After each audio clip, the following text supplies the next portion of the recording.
All right, we're expecting the 5th, but we can go ahead and start our pre-meeting, since some of these are different. All right, case number 1, looking for a 7-foot side yard setback. From what I can tell and what I understand, this makes it in line with the houses that are already built. Bob, is that an accurate statement? No, so the reason for the 7 foot is that this particular lot is a corner lot. And so the way they laid out the lots, they didn't account for the 15 foot on the side that they were supposed to have for the house, because it's gotta have, one R4. It's supposed to have 8 on one side and 6 on the other. So, but on that corner lot, it's gotta have 15 because it's on the corner lot. It's not a double front yard setback because the house behind it faces the opposite direction. What we So call at that a point, it back-to-back requires- setup, Yeah, but in that case, we do require a 15 foot. yeah. This is an older part of town, and you can see the house immediately to the south. There's an existing residence there. It's approximately 4.5 feet from their wall of their house to the property line. And so This is her husband that. it's not,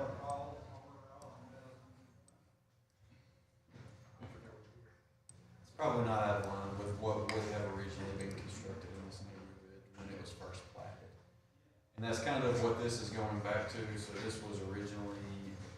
this was in these 50-foot lot configurations when it was first platted back in the late 1800s, I believe.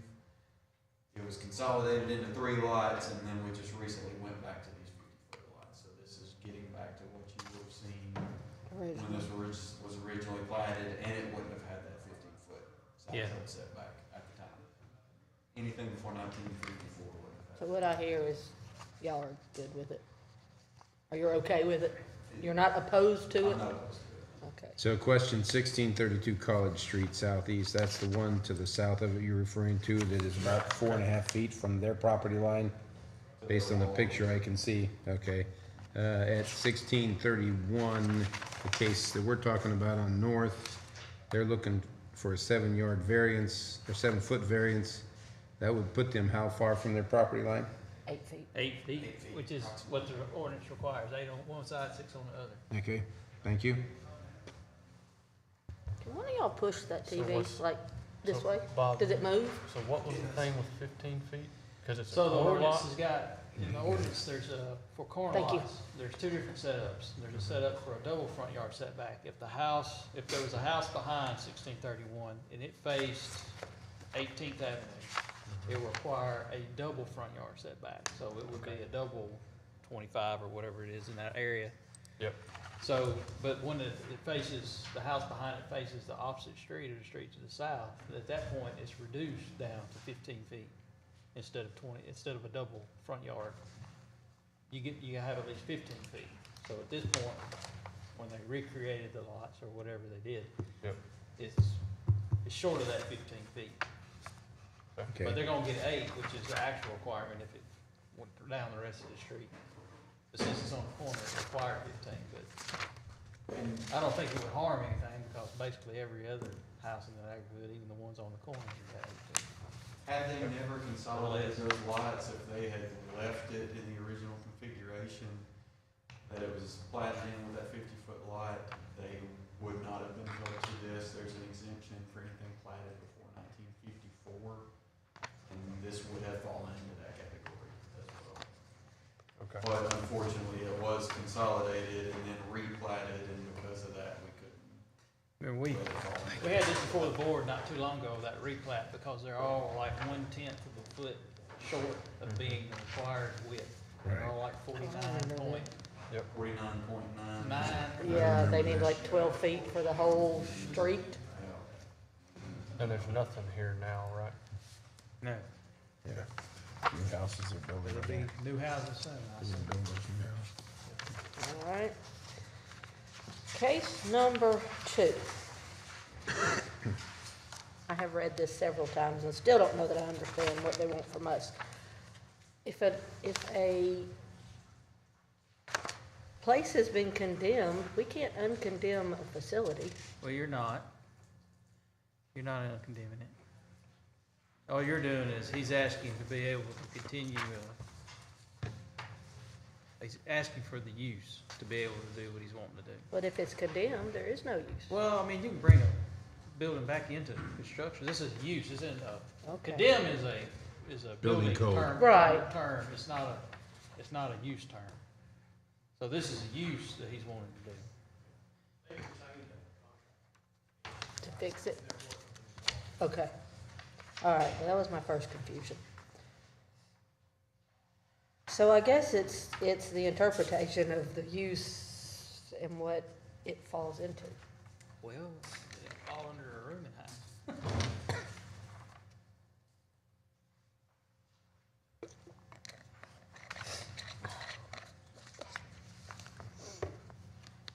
So that's what we think it would be, is a rooming house? Well, I mean, under our definitions, it would be. Rooms are, they rent a bed, there's a common kitchen, where meals are prepared, there's a common kitchen, they prepare their own meals. Basically, they for place to sleep. Right, the definition of a rooming house is any portion or building that has 9 or less, or no more than 9, designated to be let, rent, hired out for occupancy by transit guests, compensation were paid directly or for a less period of less than 30 days, so. That's a rooming house. But didn't I read in here where it's 6 months and 9 months? Well, and at that point, it's something else that may not fit into the zoning ordinance at all.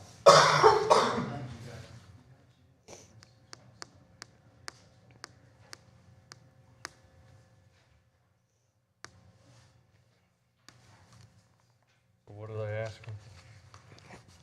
They're asking to have, essentially it's a place where, what do you want to call it, their clients are asked by the court to go somewhere and be rehabilitated. And they are going to stay at this place, be paid to stay at this facility. Yep. So it's in an ID district, that is the only thing that's the closest we can get in our definitions for that, Okay. what he's asking for now, What's around it? residential. Residential? Okay.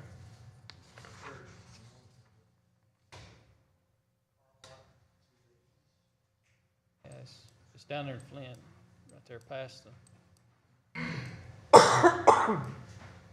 So if they are staying for 6 months and 9 months, I think you went past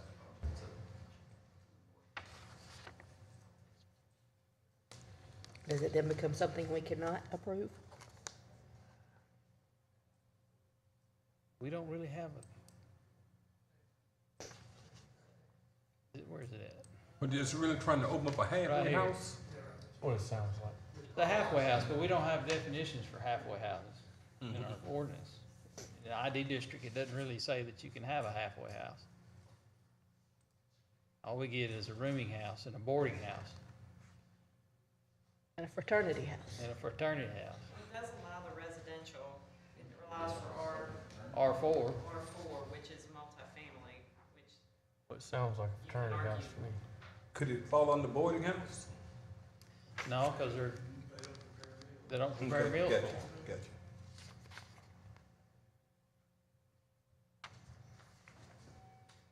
So could it be considered a fraternity house? I wouldn't say it. It's a fraternity house. But if that allows for long-term Well, I mean, occupancy, So use permitted but- on appeal, rooming and boarding houses. but he's saying boarding houses is less than how many days?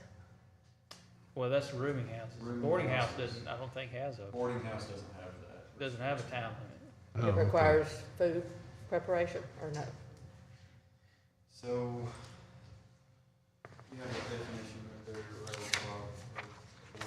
Right there. So you can see how it states a building other than a hotel, cafe, or restaurant, where for compensation, meal meals are provided for 3 or more persons. So, So boarding Room and house board. includes meals. Yes. You get the variance on not having to serve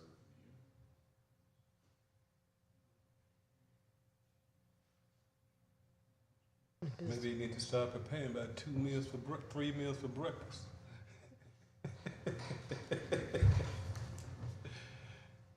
so the place was shut down and the utilities cut off. It is currently condemned. Utilities have been off about a month now. There's also the situation with this one where they're kind of asking for this in retrospect. Been operating this for about a year now. They had a meeting with city staff a year ago and were told that they needed to come through this process and they didn't. And they were out there operating. So that's something else to consider in this case. Y'all can't approve it retroactively, it would have to be for future use. Right, So because if this we would not approve be- it, it's, This would not be blessing anything, this would be for any future, and they would still have to have a condition of. contingent on everything being Or brought up to it's not code. to meet all those We hear requirements anything as from well. the community around them? And really, Are they the good rooming neighbors? house, I don't know. the old definition didn't have for a period of less than 30 days. That was added for Airbnbs. They'll show up today. I would imagine so. Oh. You take that in consideration. Have we heard from the surrounding neighbors any, Yes, good or bad? yeah. I had at least one phone call. Good or bad? They opposed it. Opposed it a year ago or opposed it prior to this? Well, I don't think they knew about it a year ago. They So once it's received some notification. notifications from Yeah. the sheriff's department on some of the Yeah. occupants. Oh.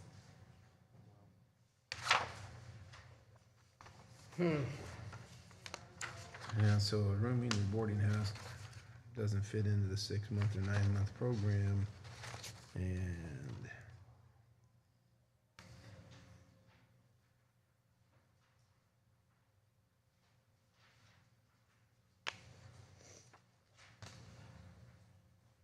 I mean, I don't know that I would want it So- next door to my house. That rusty.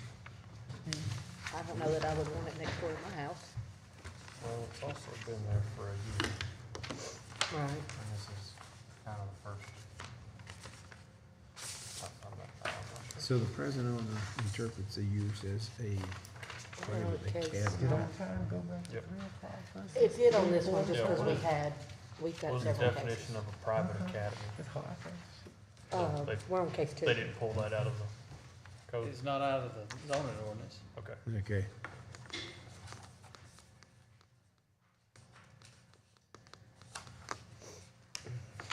I mean, he may be trying to line that up with what's in the ID zoning for a school. Yeah, public and private schools, colleges and academies. Okay. That might be where he's trying to line that up. Because then it But would, this is use permitted. that would just be That's- permitted. Yeah. Right. And that's why he's defining it as an academy, but that's a stretch, I think. Means it become a religious institution? Does that allow for overnight, long-term? It says to provide pastoral and personal counseling services.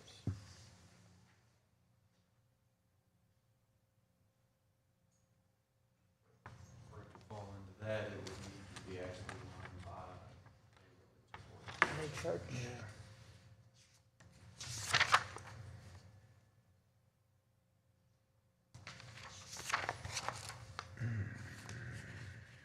Well, is Reprieve LLC a religious organization?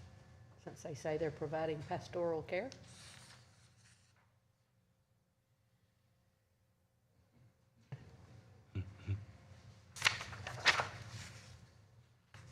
I mean, it's got Christian here, disciple here. Sounds like pastoral care to me.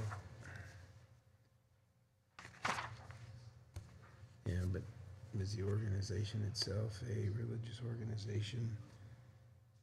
Nonprofit religious organization, nonprofit educational That's organization? how you would define it, right, is what they're listed as, for tax status. Well, their LLC, more than their tax status in the state of Alabama. How did you form your LLC for religious, educational, humanitarian, nonprofit? It all depends on how you defined it. Yep. You're not- Good question. I'm an LLC, but it's certainly not for, Well, not and that's who it's religious. rented to. The owners huh? are different. The owners are the Pine Allen Partners, So are they, Right. renting to this Reprieve LLC. No, they're renting to this? They're not the ones that are running it? so it says here, no, Who's running this thing? So the owners are applicant applying name for is the, Pine Island Partners. And it says the property is rented to the Reprieve LLC.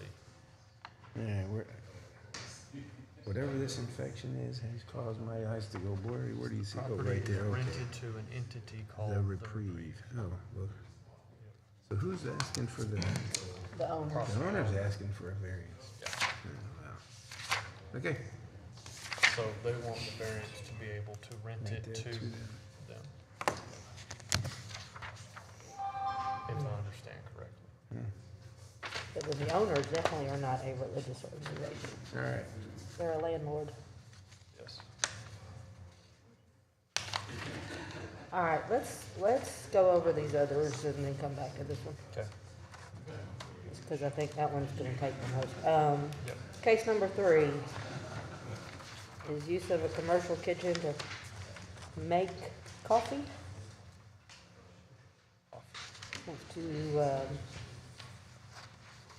So this is a former restaurant space. I couldn't figure out where this is. The back side of that building, where the old pro shop was when it was the golf course. I think that Oh. operated as a restaurant for some Okay. time as well. They're wanting to use the front to sell the coffee and then eventually open up the restaurant. That's the way I read it. Looks like roasting and storefront to sell the coffee bags of roasted beans. And then at some point, they want to serve. And then possibly using that restaurant space to serve coffee at some point.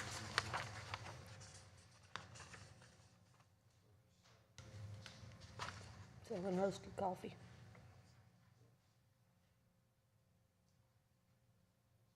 Why are they? Where is this? Where It's is a this shady BT. road? Lotus It's Road. the old, It's the old pro shop, isn't it? Free Oh, park off. no, No, no, no, this- no, no. This It's the the pro clubhouse. The clubhouse At where the the golf old- course used to be. when Yeah. it was river. Oh. We used I to thought call that it was a Concrete restaurant now. Ridge, not, Cedar Ridge. Cedar Ridge, thank Yeah, you. Cedar Ridge, yeah. Yeah, was they, thinking that they was had a already- restaurant there. The last tenant was a restaurant. Okay. Best Taste in Town was there. So why are they coming to us? I don't know. He's Good actually, Huh? they're actually, So there restaurant- started out, the question started out first that he was just going to roast the beans and sell them there, or sell them off-site or wherever. So that's manufacturing, which is a use incidental to retail in a B2. So then it's evolved from that to actually maybe selling some of the coffee, roasting the beans and selling the coffee. And then that'll roll into the restaurant. So it's evolved since we first got the question of what are you doing with the building? Well, I'm gonna roast coffee beans. So it's, So that's manufacturing. It's in It's general producing, processing beans, roast for coffee sales. so How is it not catering or a food service type? Well, I mean, it's, The roasting is manufacturing. Okay. The cooking of the coffee beans. yeah, Yes, the roast that is manufacturing a on a product large to scale, on be a sold. larger scale than typically you would normally have.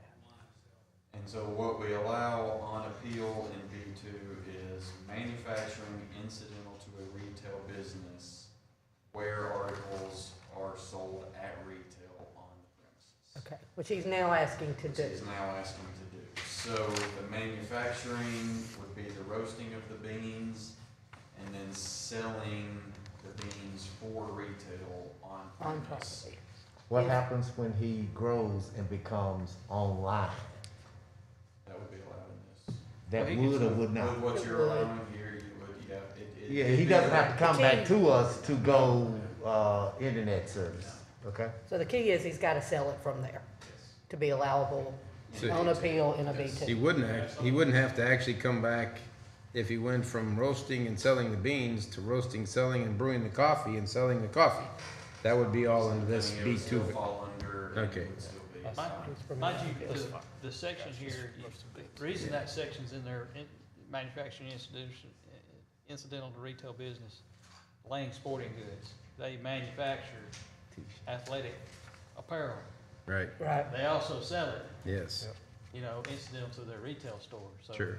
right, That's the whole section, that's the same thing that's going on, it's just coffee beans okay. versus athletic. But he has come into a use permitted on appeal by offering them for sale on the same property where he is. Yes, And that's originally it was the- just manufacturing, Okay. he And realized. that's the intent of why it's written that way is, this is B2, this is general business district, this is not- retail district. Not Right. If manufacturing. Not they were manufacturing. not selling and just roasting beans, that would be a purely manufacturing endeavor, and then it would need to be in a more appropriate district, Right, not a retail district.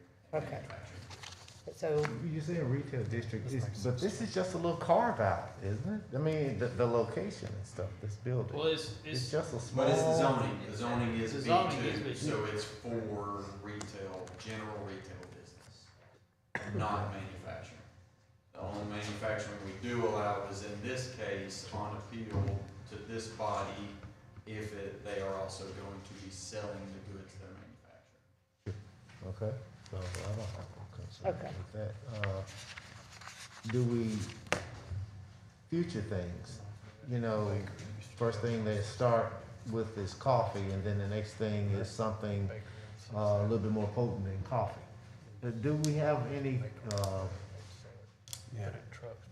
the school is right, not too far from it, or whatever. Don't we have some ruling about, you can't sell things too close to, I know, not too close to Oh, a they church, already do. but what about with They the already school? do, the convenience store already does. The convenience store. So, already- on the corner does, The yeah. convenience store was granted an exception to that. We do have, roasters. we do have distance requirements for how far you have to be away from a school or a church if you want to sell alcoholic beverages. Right, This was granted an exception to that but the, because there is buffering, there's that line of trees, and then what was also taken into account was, this was there before the school was, that storefront was. understood, we're talking So about the there school. there are some exceptions to that that can be made, Okay, but that is something that has to go before city council, sure, and city council has to grant that. understood, okay, so not my child then, okay? The reason I was asking that question, I understand what you're talking about with the school, with the school, because the school was there first. But this place right here, it seems as though it is now starting something, which will be a new entity. And so once this new entity is selling coffee, manufacturing it, and if it gets approved, you're not selling your coffee. And then the next thing goes, if they did try to get that, there are things in place for them to, that's someone else's, problem, not ours, as far as. There are protections in place for anything else like that. Sure, I understood, thank you. all right, case 4, use permitted on appeal to have a mobile home park in an Ag 1 district.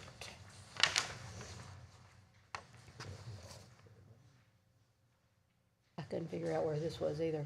I need Down there my, in Flint, I have no idea where this is. where? it's off of Joe Davis Road in Flint, Down on the south side of town. that's Deer Springs. Where is it in relation to the fire training center that used to be a school? South of it, so you go down, fire training center's like way up here at the top, and it's down here. Right there where the junkyard used to be, going south on 31, Right before you, right before you get to it. right before you get to the bridge that crosses the railroad tracks there. Yeah, there's the old junkyard Okay, on 30, this is that Oh, road. that old comes up- 31, This is the old 31, the old 31 cut through. as you come through off of that, you know, it whips back around to that car repair place there, and then it goes back around. That's Joe Davis Road. Okay. All right, and the mobile home park is a use permitted on appeal in Ag 1. How many acres did they say they had? I don't think they told us. It's right here, 47, So it's actually, it's just one. it's North of that. just to the north, so it's this property here. This one.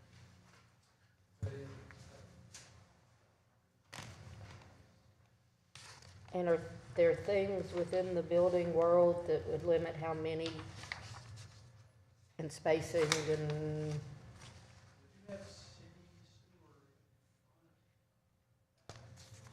What is building code say about how far spaced apart they have to be? If you have more than one trailer in the car.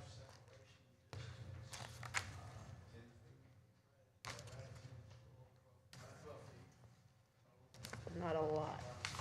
And that's someone else's call to make that, That's dictated by building code, okay, so. okay, so.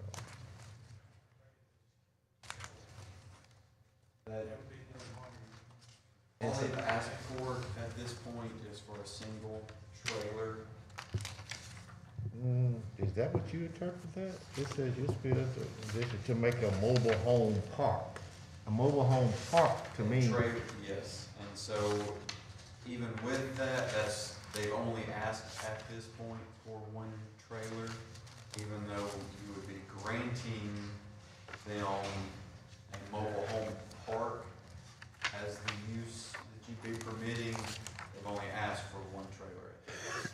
but once you get granted a mobile home park, then are they allowed to sell lots on this mobile home park or to rent lots on a Rent mobile lots, home yes. park? Rent lots, yes. Sell, no, because they're not dividing the property. Okay, so they can, so once we quote mobile home park, then they can put as many as they legally can with the fire separation on this particular lot. Yes. And I take it that the questions have already gone out to the neighbors, and if I look at this being in an agricultural, agriculture, the people across the street there, are those homes, lots, what are those? I mean, it's all single family here behind this property. No, I'm talking the 47-0, looks like 47-0, 868, and all those things. That's a single family home of some kind. So a single family home, and this was a rural grassy area, people planting whatever they were doing there. And now someone is saying, can we come in and put a trailer park across the street from this home? That's what's being asked. That's what's being asked. Mr. Jones had come to the building department, and we refused him. He was wanting to bring in a single manufactured house, but his elderly mother. Relative. We denied him that. He wanted to appeal, so that's what brings the case before us. Okay, yeah, because that's not a good look for these home buyers, the homes and everything, so. You can have, and once you put that little trailer lot, and then you can rent it out to people, you got the water park and all, city water as you shared, city sewage as you shared, that can get to be a situation. His argument was that Yeah. there's already one across the street and one to the north of the property as A mobile home park? well. No. Single manufactured home, which is, That's a good. A single manufactured home is different, yeah. Yeah, but the zoning ordinance only allows for mobile homes to be Say in it a again. AG1 or a RMH district or a AG1 as a mobile home park. Could So- we so- approve his request and limit to one? I guess that's a legal question. You can't, once I own it, and I can, I don't think, yeah. I don't know if you can, based on what's the lot size, is there any restriction on the lot size that would limit him to putting lot size in Ag 1 is 15,000 square feet, but since this is an existing lot, we're not dividing it, creating a new lot. That doesn't really apply here. That would only be if we were creating a new lot.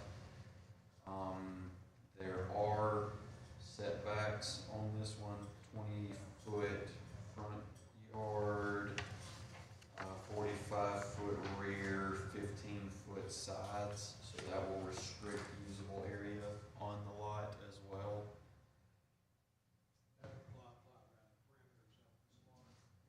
Well, if the use on appeal is an actual park, then you would be approving that use. I don't know if you can restrict it to one unless there's another particular portion of the ordinance that would apply to restrict how many you can put on that parcel.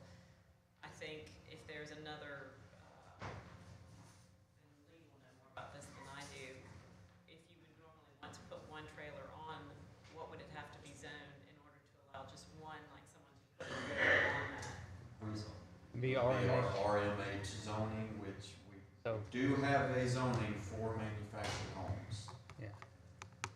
In Ag 1, the only residential we allow is R1, single-family detached residential.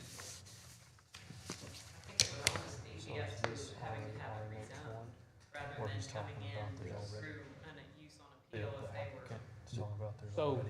the Like, zoning if you ordinance- want- I don't know if you can put a condition on that. So, the zoning ordinance does say, in the opinion of the Board of Zoning Justice, it will not impair the future potential residents permitting such things shall be, be required to preserve or protect the character of the district or otherwise promote this purpose of this chapter. So, it does say that on, like, motor courts and trailer courts, when these uses, in the opinion of the Board of Zoning Adjustment, will not impair, and subject to whatever y'all say. Could that be limited to one unit? Yeah, I guess if you could, if that's If it- considered a condition. To preserve and protect the character of the district. Yeah, but this You can say district that is a lot is only district, big enough for one trailer. yeah, but this is a district of houses up here on this side of the street. And that's what this board, that's what this is asking this board to weigh in this case, is do you allow, this is allowed on appeal, but it asks that the appeal can be given when, in the opinion of this board, it does not, it's not going to impair the neighborhood around it or alter its character in any way. It certainly seems to, in my opinion, I don't know if letting one house as a condition, because it still talks about lots. It's not, it's like describing Bob, could you show us the, motor courts and The trailer neighborhood courts when again, these uses The neighborhood? will not impair. I mean, I feel like that's So not. what I you don't know would if be you could put that as approving a would condition. be a trailer court. Like, And what you have to determine in this case There's is one. would okay, so approving that's, that, that's there already. that's there already. Same street. Yep. but the- And there's a trailer court there. So there's a trailer court right through there. There is, but I think that's actually in the, Yeah, that's a county. That's not inside the city limits. yeah, but it's on the same street. yeah, but how far down the street? You know, you, yeah, you- 1, 2, 3 lots. 3 lots down, the okay, purple. okay, for the sake of this argument, I think we were looking over this the wrong- property is at, 4705. You showed what looks like a trailer or what have you, and what is that? Is that at the 4710 or is that down by That's the? 4616, I think. 4616 or 4617? Well, no, the trailer court is at 4615. Okay, that's on our map. That's on the same side of the road. Okay, Yeah, all right, 46 what, 17? 15. 17 is Yeah, a, yeah, That's that's where you going see right those there. white, Right, white right. roofs. Up there. yeah, And then there was another one in between. that's 17. The trailer court's at 15, Hold up, you're going awful fast, okay? yeah. So where am I looking now? That's this is 46, 17. 17. 4617. On your Yep. map of what you see, Right here. 46. Yeah, I understood, right here, 4617, okay? And then the trailers that are shown there, that trailer court is right next to it, 4615. Right. And there was Okay, that's- another that's one these over further here. down Then the you go road. down the road, and where this trailer at is 4616. 16? Okay, so, but you're going into the county? is No, what no, you're no, doing. no. No, it's in the city. It's in You're the not city. coming into the city? But it looks like the county. There's an island of the county in the middle of in all of that. There's unincorporated areas sitting right in the middle of all that. Okay, the areas that you're showing, are those city areas or are those These are county? city areas. This But is it in the look county. city. Okay, so, but 46, 16 and all the other things that you That would, trailer right there is in the city. okay. 4616 is across the road. And is that zoned ag? It is. But you got some. Yes. We zone that Okay. same as this truck. Flint. Now, see, This is a this trailer. particular one right here, this No, 4617 I think this is right here. is zoned RMH. Yeah. There is an RMH property. You know, either I've got to get some better glasses, cause these numbers just don't mesh, He cannot currently, you know, cause You can't look pretty. as I'm looking at the picture that's in the package, but if he appeals. 4705, across the street from them is 4704 and 6, and then That's 4702. backing up to them. That's not Oh, across the street. oh, this is behind them? These are all facing a different direction. They're facing this way. I seen This property's on Joe Davis. The other trailer he showed us is across the street on Joe Davis. All of this is not after seeing all. across the street. These properties back up to those properties. And Oh. I don't think. Okay, that is a completely different argument So yes, these people aren't looking out their front doors at, at Trailer these park. guys. I don't think. he Okay, has these any- people are on Alberta Drive. so we already What is have, the property divide back here? Is that a tree line? There looks to be some vegetation back there, yes, there does look like a tree line that separates them. This. Okay, so. alright, so we will, let me get through these others. We will talk to them and clarify. But what they are asking for is a use permitted on appeal in that zone. Yes. And there are other properties doing the same thing. On Joe Davis Drive Southwest. Yes, across the street There and, are similar situations around there, yes. Yeah. and a few lots down. Alright, Were there any houses on Joe Davis Drive? Oh, yeah. There are, yes. Right next to it is a alright, are we missing case 6? We go from case 5 to case 7. Case 5 is, A7, I ain't got a 7. I got a 6. Yeah. Mine's number 7, but I think it's just 6. I didn't change the little number. Okay, case 5 is B2, requesting R4 permitted uses to do a multifamily project.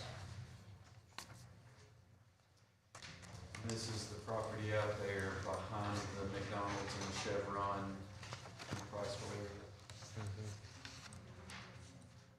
Okay, you can see it from from the interstate. 65. Yep. Multifamily meaning Apartments. apartments. Come off the interstate. Alright, they're all here, but we'll let them talk in a little while. Yeah, okay, now I know. Go back in here.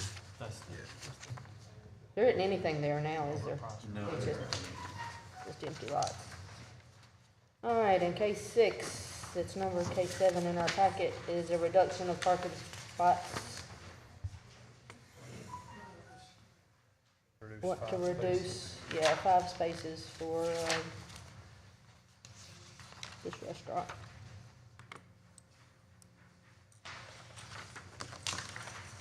Alright, if you don't have questions on that, I guess we'll go back to this one for a few minutes. Does drive-through lanes count as parking spaces? No. But we made a variance on this. What was that? Freddy's. For the same reason. Okay. Yes, if the drive-through spots actually count as parking spots. Yes, we allow for the stacking of the drive-through to count towards your parking calculation. Because that's storage of vehicles on the site, so we do add it.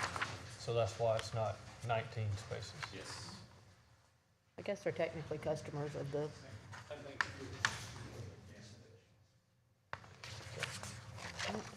This is where? yeah, 1104, LA 31, 1104. Behind Verizon. Where's where? 1104? Behind Verizon. Sixth Avenue. Behind where? Verizon. Oh, it's behind Verizon, Yeah, where Lynn Lake's got all his cars. where they have the parking lot right now? Yeah. Next to Olive Garden? Yeah, Okay. Okay. So they're gonna put a restaurant there? yeah. What kind of restaurant would drive-through? Hadn't a clue. Really? Maybe another yogurt place. How are they gonna have access to the, Service Road. It'll be off Side the, road. yeah, be off of Brooks Off of Brooks. Yeah, and the same way you Beltline get the- place. There's a road that runs right in front of it. Two roads It's not right all- yeah, there's road, right, that's right by the Olive Garden, if you will. Right. Uh-huh. There's two, sandwiched between Brooks and Beltline place. And then there's, on the other side is the Beltline Road. Yeah, It's the only access at Veterans Drive. I know what Veterans Drive is, so they're gonna turn on Veterans Drive, then come down just as though they're going to the, Olive Garden, and then go down to this new location. Yeah. Okay. Now, when they say that they have parking across the street, they said that employee parking, across Brooks Street. Brook Street is the one further to the north, if you will? Right. Okay. I guess they got a deal worked out with Lynn Lake. I don't know. Lynn owns both these properties. Yeah, but he doesn't have many cars over there now because of the chip shortage. It's a good way to make money. And they would be constructing a new parking lot.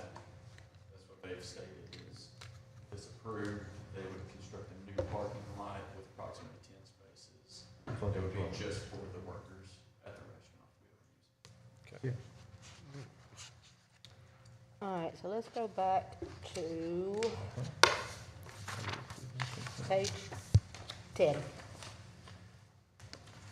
It's back to the,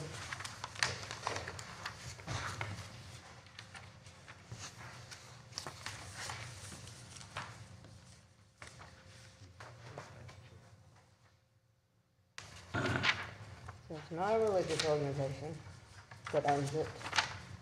That owns it, correct. We need to figure out the people that are gonna rent it, got their LLC. I think their whole purpose is to provide pastoral counseling. You know.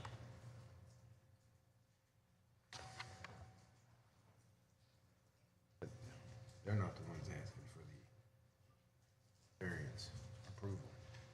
I think the problem is. the That's 6 true, month- because they could get run out of Sure, there, yeah. and then who But comes still- in next? Yeah, and I think the key here is that this organization that's gonna rent it is already planning for a 6-month stay or a 9-month stay.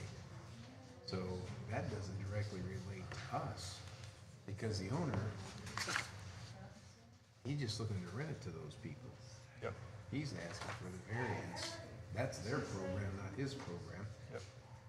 So what he's asking for is just, you know, if we'll give a use permit or an appeal for a rooming or a boarding house, well, it's not a boarding house because there's, I mean, the program, Can you, not even saying they're gonna provide meals, the program doesn't come into play here. They're not the ones asking for the appeal. Right. The owner's asking for the appeal to make it a rooming house. so can you, He would have to comply with the guidelines of a rooming house in order to rent it to people. Yeah, really, the rentor needs to be the one applying for the, Well, but the renter can't, because he doesn't own it, he can't apply for that. can you grant the appeal based on what tenant they're putting in? And say, hey, if these guys move out, Well, I don't know. that's a, that's awful can you, cumbersome. I don't think you can. It's pretty cumbersome. Yeah, so, and you can't, What do you think? Um, We just have to ask. yeah, can so, we can't grant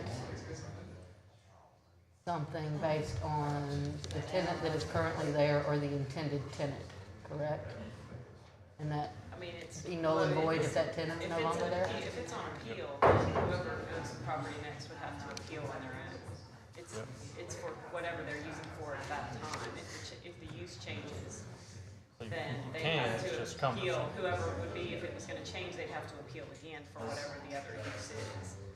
But, So, but this appeal, as I understand it, is from the owner of the property. Yep. They're appealing, they're asking for this because they assume to rent it to these people. right, But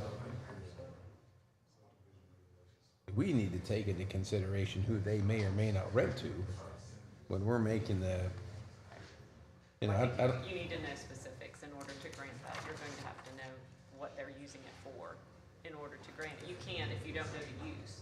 well, no, but, I mean, so they're asking it to be called, you know, I don't know, that was like in the sixties. Okay, Madam the Clerk, allowable Madam use Chair. and the variant, the use permitted on appeal is a rooming house.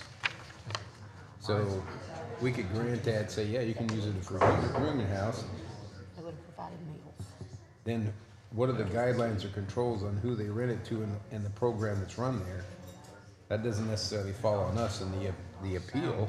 It Well, falls, would have to be enforced. You granted what the use was. If you find out it's not being used for that, it's no different than someone running a business out of their home. right. If someone says they're not using it for that, then you have the ability to revoke that. But that would have to come back and say, okay, it's not following those guidelines. Just like any other use you Right. allow. Yeah. What's the? But do we take that in request? consideration when we Madam Chair? consider the Um, original? Take into consideration That's the part of the use that they're confusion telling is- you. is I mean, you can only go by what you're being told. They're wanting to operate this Based it on business and facts they've that given you're us a given. couple of different things they think it could be, which is private academy, if not I that, have an answer on your other, possibly a rooming house, you need. But or a boarding house, or residential uses prevented in an R4 residential district. All right, we talked about that, but Bob, what are those? Right, And now we okay. have a. R4, That have to have four But family. that- yeah. residential uses permitted in an R4 residential district. That's apartments. R4 is apartments. Okay. So multifamily is allowed. Single family, multifamily, that's what's allowed in R4. So, Madam Chair, what are they asking us for? I have read their write-up, but what is the actual request? They would like us to approve a use permitted on appeal of one of these things they have listed on page 12. But so they're trying a shotgun approach. Whatever will stick, is just give me something, is what they say. Whatever this will fit into. Private academy or rooming house Okay, the intent, or boarding house. will Yeah, people live that last at the paragraph. location? Will people, sleep and reside at the Yes. location? 6 months, 6 to 9. Six to Said it's 9 months. 6 months and then 9 months is what I saw. Yes. They've delivered to the court, because they've been running for a year. Yeah, I don't know. So it doesn't fit as a boarding house because they're not preparing meals. But then the way he And talked, did- it sounded like he may possibly have a 501c3. Because he declares himself to be a counselor and a religious leader, so I don't know. Yeah. So, But is it being done for profit? What's that? Is it being The done for profit? owners who are the ones requesting it, it would be for profit because they're renting this property out to somebody so, for profit, I'm sure. oh, okay, now that's all right, so the requestor, Pines Island Partners, who own the property, are the ones who are presenting to us. Yes. They are not the people that will be running whatever is being asked to run. So Pine Island Partners cannot share with us what they will do should, people are unable to complete the program. Meaning that people are there and then for a while they're not there and all the things that goes on. Because I thought I knew a lot of Decatur, I'm not particularly certain where this address is. What is around this, this property? I understand that it was a detention center, but it does not seem to be a detention center now. And so now you would have the the residents of that area, with people coming in, and sometimes people are not successful, and then that could be situations for those property owners over there. So what does that place look like? I understand it's 2.3, well, I thought it was 2 acres, 2.1 acres, sorry. Close to the training center. Training center? Well, that's right, On the Where's it at? southeast Right side here. of town. That's it, right there, Bob. right. Is that it? 4205 over here. Across the street. Right here. So right here's the church. It's here, it's right, you know where Flint Baptist Church is, on Highway 31, Okay. south, Mhm. going, well, toward Tyson. Going to what part? Across from Lurleen Big Walls. Okay. It's right next door to that. So there's Lurleen. I know where Lurleen is. There's the church. Okay, that's the church. Where's Lurleen? There's the subject property right there. That they want to put that up there. Right. Are they, so you're next door to the church, Yeah. any of the houses or anything around These are there? houses all right here. Right here, and you get on down into Flint proper, Sure. it's called. Okay. So the property owner is here to talk, but the one who's going to run it, if it got appealed, is not here to answer any questions as far as how they're going to do it. Sure there will be, somebody. Okay, sure. Okay. Well, we'll talk to them. Okay, Okay, all right, it's almost time to start. sure. Yes, a couple minutes before. We'll have lots of questions for you. You don't have to come up yet. Yeah. You come up when your case is called. Just for number 5. This one. I think the answers that we get are gonna have to make a decision on that for me. Yep. Let's ask some questions and get some answers. Why did they run it for a year without getting? I don't think it's great. And it looks to me like the guy's got a folder full of documentation, so. Probably success story, I Yeah. would imagine. That's what I would do. Which if I would was help, in yeah. their shoes. Absolutely. And if there's nobody in the neighborhood that comes in and opposes it, then, He said he got one yeah, after they put it in the paper. yeah, because they didn't know it was there. For a whole year. Which is a good thing. Yeah, That's a exactly. good sign. I would think so as well. I know there is a female version of that somewhere in the paper. What's that? There's a female version of that somewhere in the paper. Absolutely. Neighborhood Christians in and runs it. Or runs two What of was them. that? Yeah, I think there's another one too. They're over northwest. And they're the best neighbors in the street. And successful Oh, very. in putting Great people back into. But they also provide meals, so it's a little different program.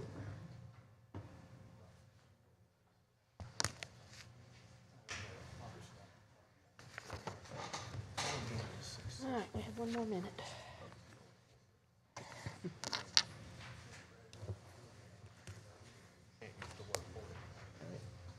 could be a room house, but you got 69 months, so that exceeds that time. What's the time period? Huh? What's the duration? Less than 6 months. All right. It is Just 4 cut o'clock. everything 6 months. Well, or just, The Board of Zoning and Adjustments of the City of Decatur is now in session. Here before the Board of Zoning and Adjustments today seeking special consideration to an ordinance based on special conditions, or their literal enforcement of an ordinance will result in an unnecessary hardship for you, or there's been an error in the enforcement of the ordinance. It will require 4 favorable votes from the board to approve any request presented today. Please come forward when your name is called and state your name, address, and what you would like this board to do. All cases will be called in the docketed order. Please call the roll. Hugh Allen. Stephen Thomas.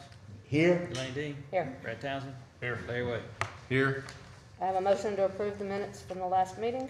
motion. Is there a second? Second. All in favor, say aye. Aye. Please call the first case.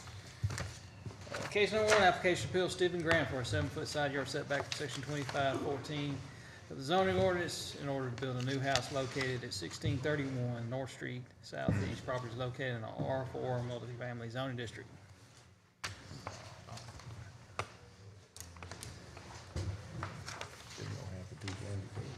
Hello. I actually thought we did this back in January, to tell you the truth. We're building 8 new lots on Will you North. state your name and address? Oh, I'm sorry, just for the Steve record? Graham, P.O. Box 17, Decatur 35602. We're building 8 new houses on North Street, and I need a setback variance for the one on the corner of 18th so I can keep it in line with the house that's adjacent to it. Because the setbacks have obviously changed over the last 50 years. All right, questions from the board? No, we discussed it. Y'all were here before, but that was to get a couple of inches on each. Right, right, Each of the properties. right. All right, any comments from the public? Comments from the building department? No comment. Comments from the planning department? Public testimony is now closed. There being no further comments, this appeal is presented to the board for its ruling. Is there a motion? Make a motion, we approve as presented in public testimony today. Is there a second?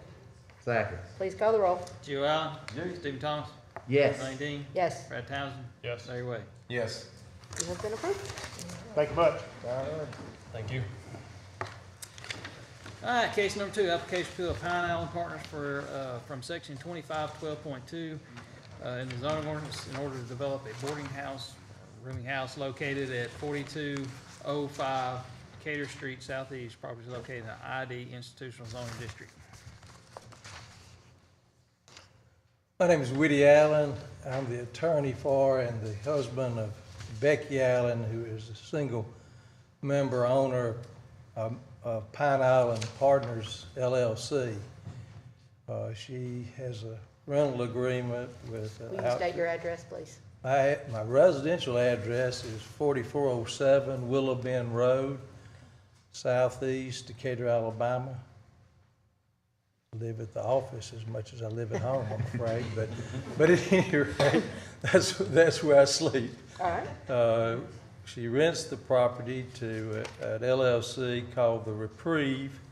Its sole member and manager is a gentleman named Jeremy Rath Fairbanks.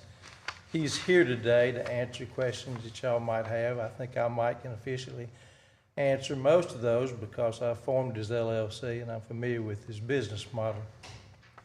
He is in the process of obtaining approval for a separate organization, a 501c3 called At the Foot of the Cross, but I don't think that process has been completed. I think you pay your money, take your chances with the federal government on that process, but I think he started the process really when they first occupied the premises out there. I heard a lot of questions. I feel like I came to the party late because I thought this meeting was started at 4, but it looked like it was well underway when I got here, and I might could have saved y'all a lot of trouble if I'd known it was going to be held earlier. Well, we do a pre-meeting it's open to the public, but it's basically us talking through the cases. Yeah. So that's the. I heard part of that. I don't know if I remembered all the questions y'all were voicing, but I'll try to answer them if y'all ask them to me. Again, we're confused as to what we ought to be or what y'all would define us as out there. We're a landlord, but we bought the property for and we want it to be used for what it's being used for. To our way of thinking, and I say ours because my wife owns it, but there couldn't be a better property, better suited for its present use than what it is right now. It was a juvenile detention center. It's set up with multiple baths, potties, that sort of thing. It's built out of materials that were designed by the state and built by the state to be safe. It's old, but it's built out of concrete blocks for the most part, and it's on a large tract of land, 2.1 acres, with room for recreation or expansion, I guess, in the future if that was necessary. But the beauty of it is it sort of twigs in, it's in Decatur city limits, but it sort of twigs in between Decatur and Hartsville. It's close to recreation across the railroad tracks. It's close to a Dollar General, which is convenient for folks that need to walk there and get something to eat or that sort of thing. It's close to the mental health counseling center. It's close to the health department.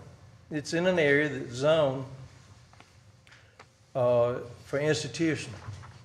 And quite frankly, we thought that what was being operated there was institutional. It sounded to a layman, somebody without y'all's expertise, it sounded very institutional. we'd call it a group home.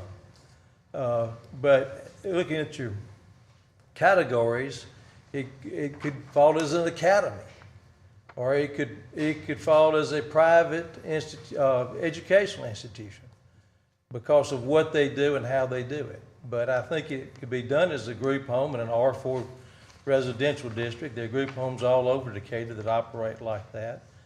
I had a difference of opinion with community development as to what the zoning was and what it ought to be, but we've gotten past that. We're just going to try to get it done, whatever it takes to get it done. The definitions that we have of a boarding house and a rooming house, it doesn't offend me to be called that, but it's not really what it is. The boarding house, it has to be meals served for a price, and everybody's on their own. Now they can pool their sources and cook together or not. That's up to them. The individual's there, but they're not. The institution does not serve meals there.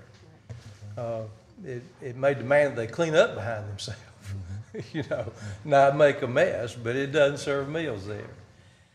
The rooming house is described with a limit of 9 guest rooms. There are not 9 guest rooms there, but of a duration of less than 30 days. The only way somebody's going to be there less than 30 days is they get kicked out for misbehaving. Other than that, there's a 6-month and a 9-month program to recover. It's privately funded. There's not any government money there. The folks pay their own way. If they're not able to pay their own way, it's up to the discretion of the manager whether to help them find jobs or to help them do things around there. But they pay for staying there. They don't pay. They pay one price and they take care of their food. However they do, they can buy it. They can go to McDonald's if they want to and eat, or they can throw in, buy groceries, or go to the Dollar General if they'd like to. But they demand that they do certain things. They demand that they participate in Bible study. They demand that they participate in a church. They demand that they participate in a recovery program through AA or NA. They have to do that.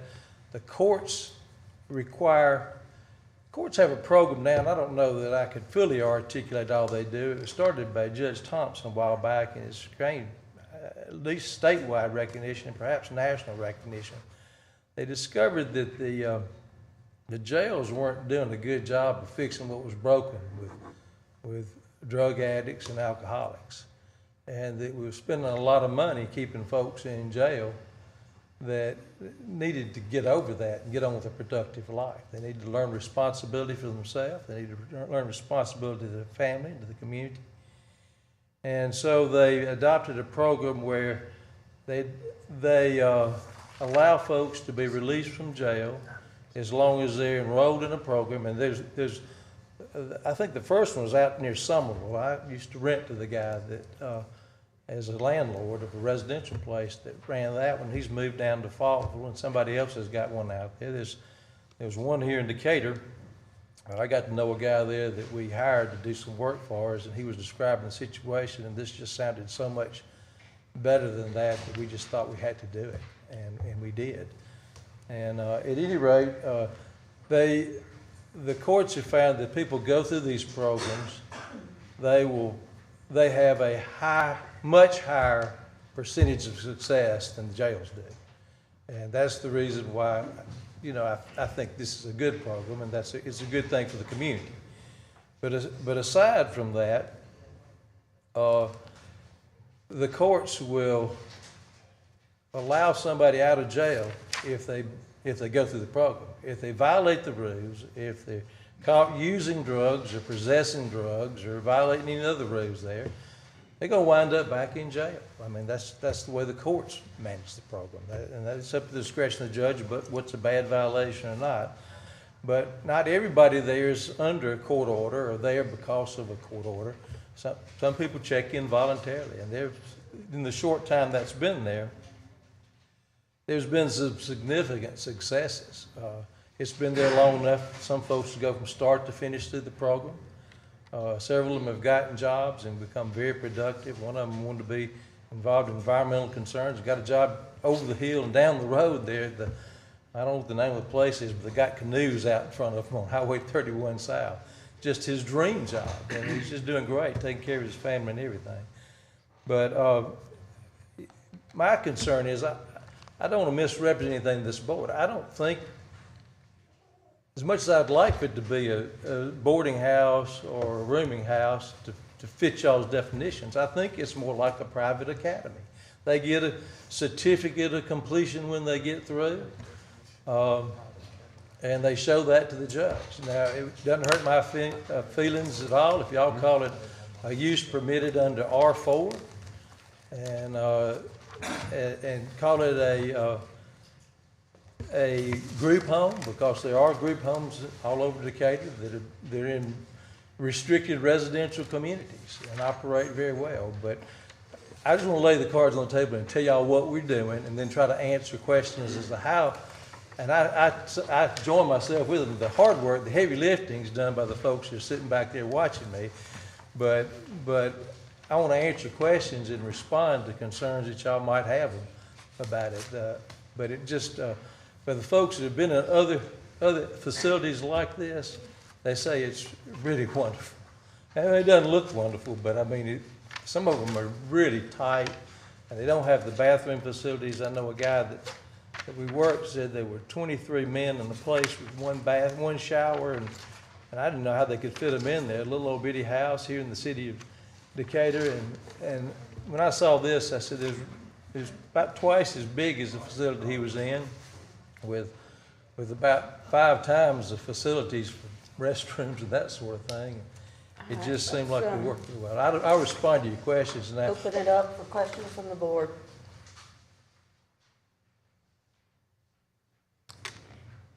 Mr. Allen, how long have y'all been renting to the Reprieve currently? I understand, if I read the document correctly, that utilities were disconnected and occupants were relocated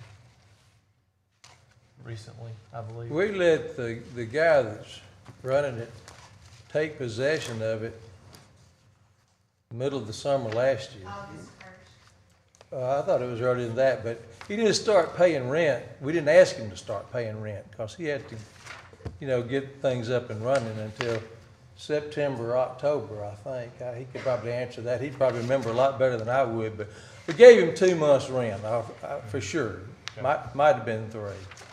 So it was September of October if you want to count rent as when they start paying rent, that would be it. If you want to count rent as when somebody took possession, it was earlier than that.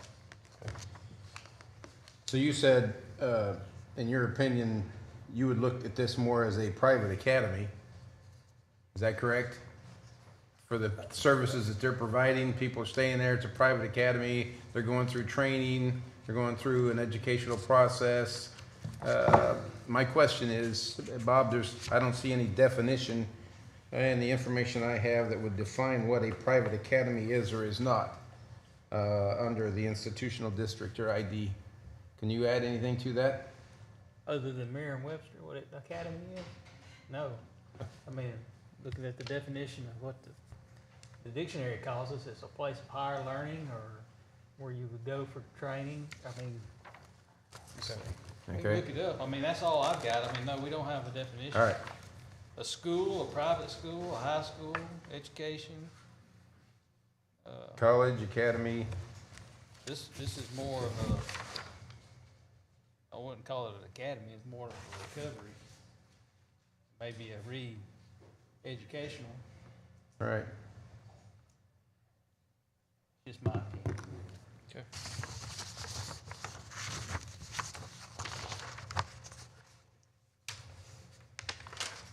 That does sound kind of highfalutin, call it an academy, but I mean, there's training that goes on there, and there's a certificate.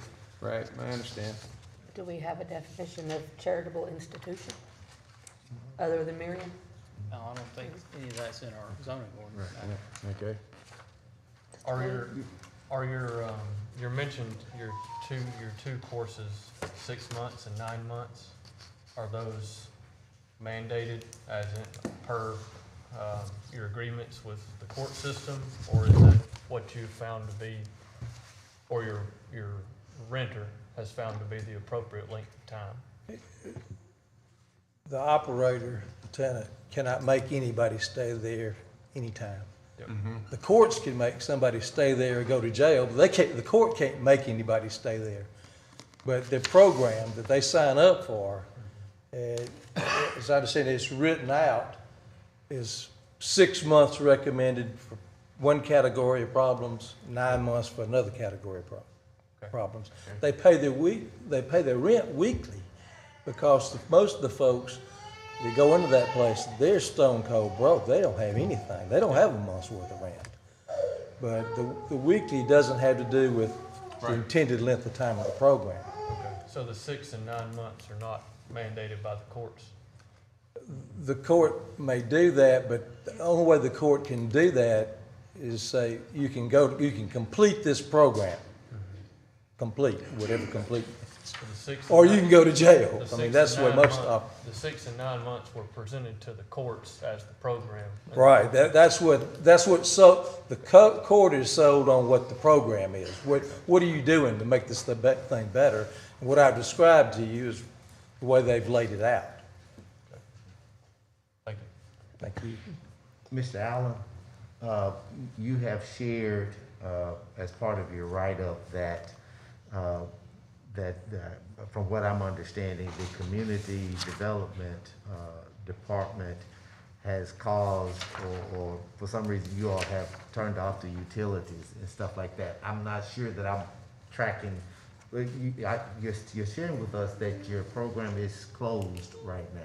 It is, yes, Okay, sir. and it's closed. What happened? Yeah, that's what I'm looking for. What happened out there, I think this is I guess past 20 years, if there is something related to drugs that happens in a place and the police investigate, it's fairly common for them to call in community development and shut a private rental house down, anything else down.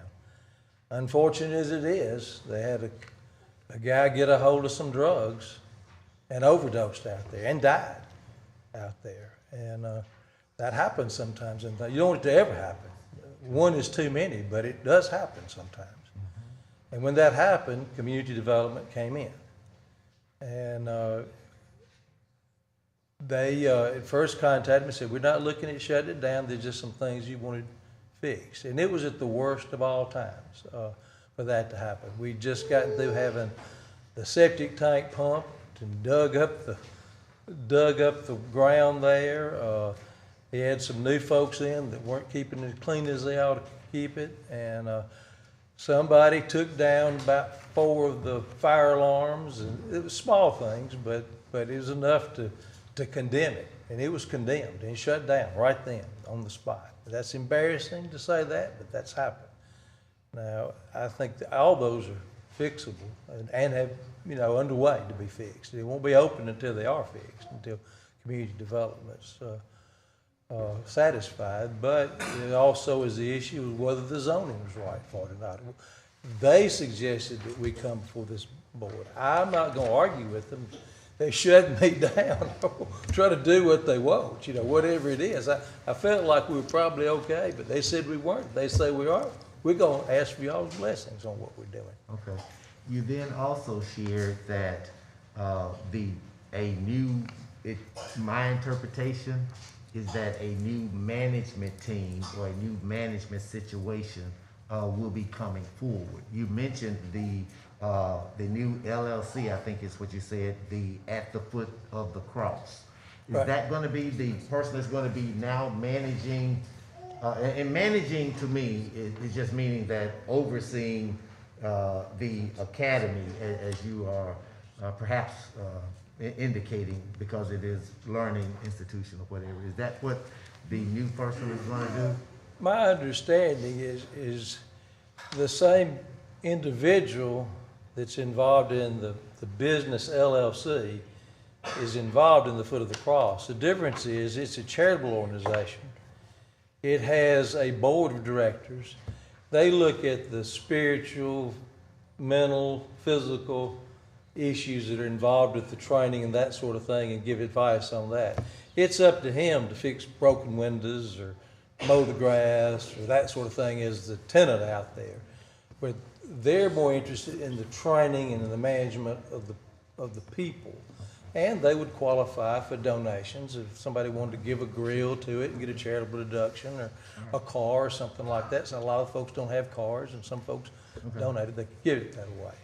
But the situation that you described, that caused the, closure of the facility, how is that going to be managed that, provided that you get back and up and operational, the new alarms, smoke detectors or whatever the things are that you shared that caused an immediate, closure, how is that preventable? Like, what's your management plan to say that, okay, we're gonna have someone coming in more often or whatever to look at that? Well, I don't know that I could run one of those things. Yes. But before I let my wife be deprived of her rent, or we'd suffer the embarrassment of having a place closed down for condemnation, I'm writing up a real mean lease. Okay. I plan on checking it out regular basis. If I see something I don't like, there's gonna be some change in there not only a change in management, there'll be a change in tenants. And that's all I can say, So that- I'm not gonna kick the guy out right now. I'm gonna give him a chance to do better and straighten it out. Okay, so the tenant is you all, your partnership, Mr. Allen, is the one that's renting to someone. That's correct. And the That's person correct. who you are renting to is the person that has the situation that allowed what we're dealing with as far as Right.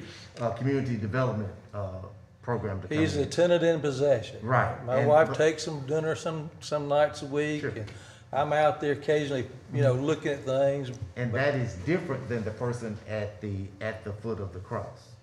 That is a different legal organization. Yes, sir. The But that- LLC, the Interrupt you for a tenant, second. That's not in existence anymore, so that's really not Oh, relevant. it's not? Okay, I thought that he was sharing that is who was going to become the renter. no, the Reprieve. LLC will never be the tenant. Okay. The reprieve is the tenant, but the programs Okay. Thank you there for that, on the Madam Chair. premises will be governed and controlled by the Foot of the Cross Okay, as a nonprofit charitable organization. okay, but the tenant is the one that is responsible for this right here, Right. and you are sharing, and then the tenant, now you've gone through and you've shared with us about the 6-month program, the 9-month program, and so, is there certification for your certificate or for your diploma or for what you're graduating with? A moment ago, you were sharing with us that the court system does not have any, I thought you said that they didn't have any guidelines on it. But then you did mention about the Bible studies and things like that, so I had a little confusion on that part as far as the certification. I missed one of the words. The The guidance. certification, I don't think the court no, certifies other than just having general knowledge of and accepting the operator's word that they have completed the program. And there is a court okay, officer, it's not a judge, that is very much involved in this and reports to the operator out there how well they're doing, whether they think they're doing well or they're doing not, and she's contacted him from time to time and said, I think things are going, it can be a very depressing job, but things are going well and your people are doing well, and I know they require them to participate in the AA or NA. I know they look for them to be self-supporting and that sort of thing, but as far as I don't think there's been anything that's bureaucratically organized where you go through this checklist and you've got to do these things. The court's just not going to refer you to somebody there unless they think it's working.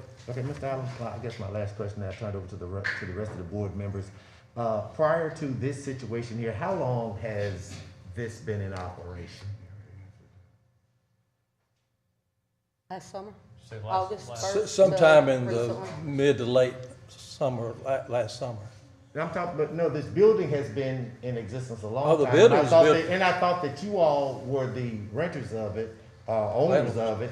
And then the person who took possession in August, September, October, sometime frame in there that's not the first time that this program has been in existence, is it? So it was a brand new program. A brand new program. So before that, what was the building used for before We- you started? Pine Island Partners bought it from Morgan County. The last thing that we know of. In what time? Yeah, I think the closing was was March of, I closed Just it, but ballpark. it was March of 2021. Oh, okay, so I understand. First time getting this, I found someone to get into it, they got into it, and then the situation is that the person, didn't do as well as you would have designed. Okay, thank you for that. I appreciate it. Okay, I have no All right. questions. Other questions from the board? Oh, maybe, okay. No questions. No questions. Comments from the public? Okay. I guess one at a time, if y'all will come up and state your name and address. I have a question while he's still up there. He was talking about. Hey, well, I need you to state your name and Oh, I'm address sorry. for the record. Do you want the 3 minutes? Someone needs to time people speaking. We're going to have a lot of people. Right. Okay. You need a list of Um, someone to put the names on. I can be the timekeeper.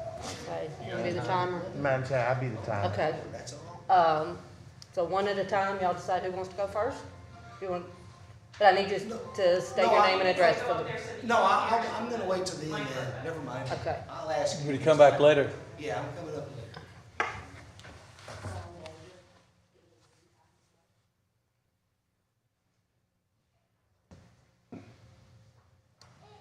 If you'll state your name and address again, just for the record, and then tell us what you want to tell us. Dawn Dozier, 4208 Decatur Street, Decatur 35603, right across the street.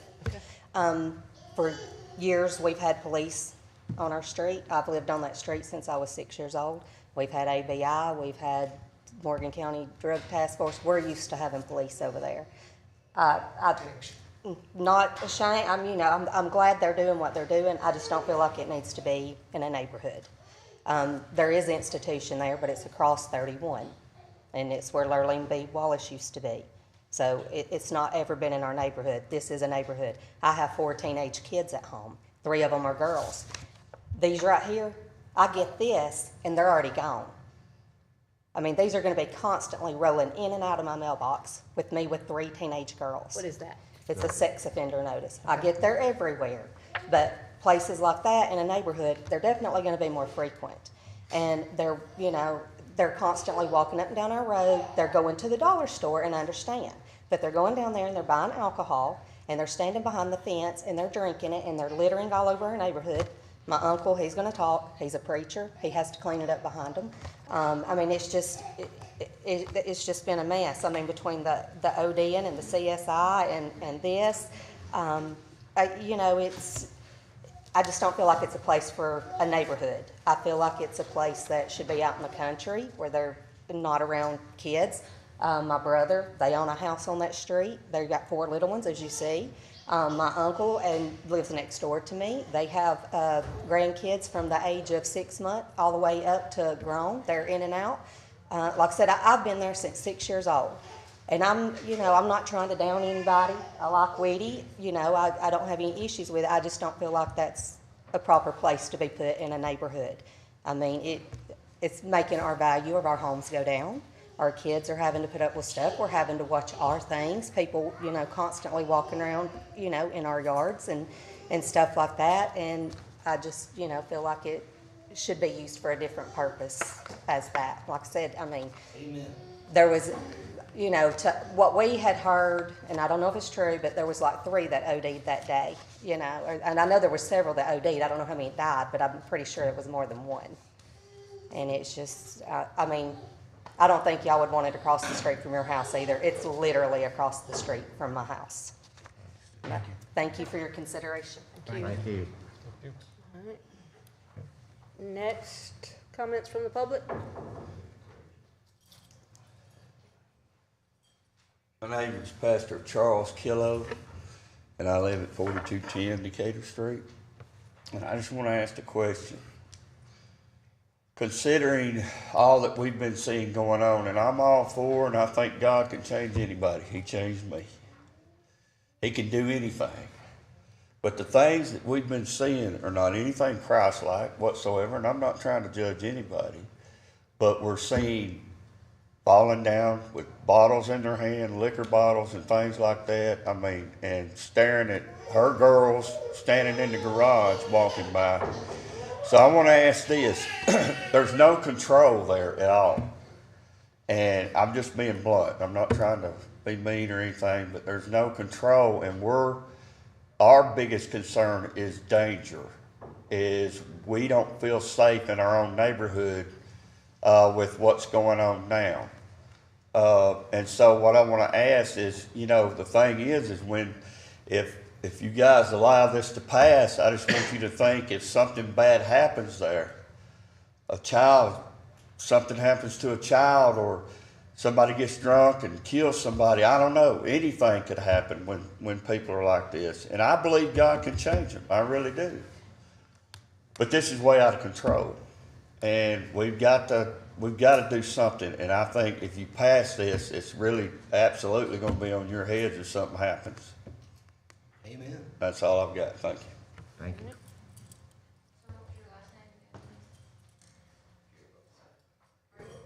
Sir. Right. What? She spelled your last name. Killough. All right, next, And who are you? comments from the public? She's the head. I'm Stacy Dozier. I live at 4208 Decatur Street. This is my wife. That's my son. That's two of my girls back there. And then there's another one right here. That's my brother-in-law, his kids. We've all lived on that street for years, all right? The building at first, when I come over there back in, what was it, 95? It was the ABI was in there then. Like I said, we used to have police around us a lot. All right. Had the state troopers right across the road, the highway right behind us, and then the training thing over at the school.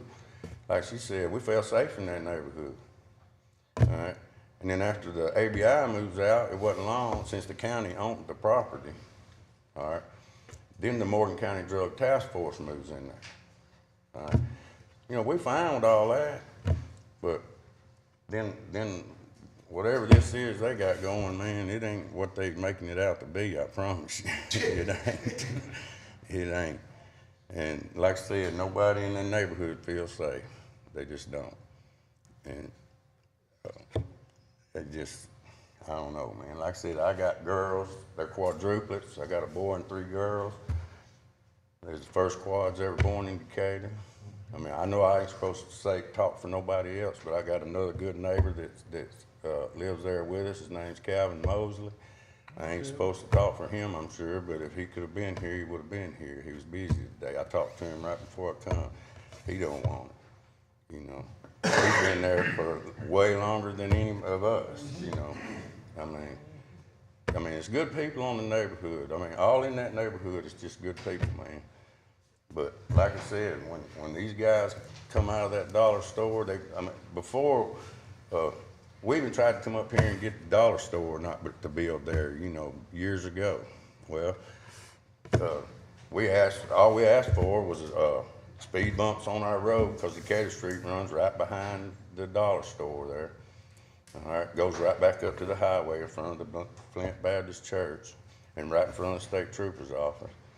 Well, to miss that light up there, you know, they'll come flying down our street, you know, to get on 31, which is fine, but they fly down through there. We tried to get speed bumps, you know, signs saying no trucks, you know, kids playing. We couldn't get none of that. My wife makes signs. She runs the New Image Engraving. I hate to stop you, but just to speed it along, that's all kind of a different issue. I mean, I understand with your street, but. Well, we had to make our own signs, you know, to get people to slow down. They didn't slow down a lick, you know, but, you know, and I'm sure, I mean, y'all gonna do, I think they gotta get it rezoned for whatever they're trying to do, because I don't think it was zoned for that. So I don't know what it was actually zoned for, but if y'all can knock this out of the park, man, knock it out of the park, because it don't need to be in our neighborhood. Amen. Your 3 minutes is up. Thank you, though. Thank you. All right, other comments from the public?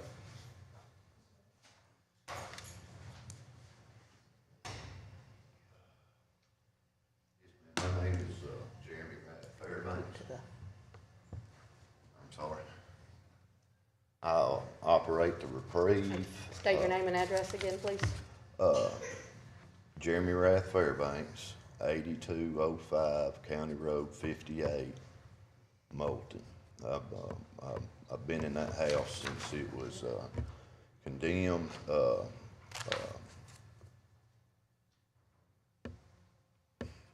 I was not aware y'all were uncomfortable. Nobody ever said a word to me. All you would have had to do was let me know.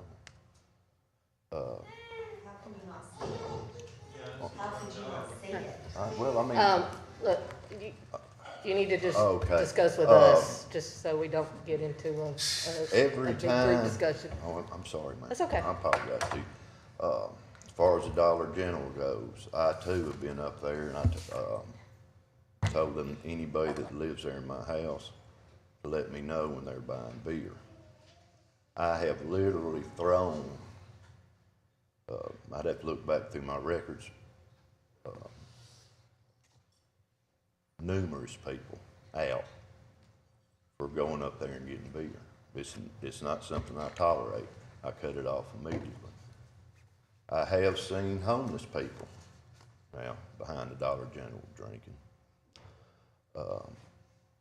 And I will do everything possible to remedy these problems. When we get back in there and we get back running, there will be no going to the dollar store. They will be on Reprieve property. If they need to go to the store, we will take them to the store. They are required for the first 30 or 60 days, if they go to the store, to have somebody go with them. And it's going to be like that when we start back up. It's going to be like that from now on.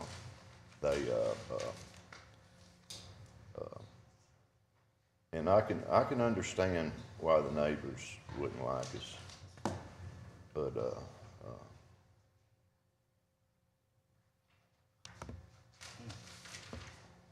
it's not our aim to offend anybody. But I can promise you this: I will restrict everybody to the Reprieve property, so that there'll be no more walking down the street. That's over. How are they gonna eat? Sir, I know.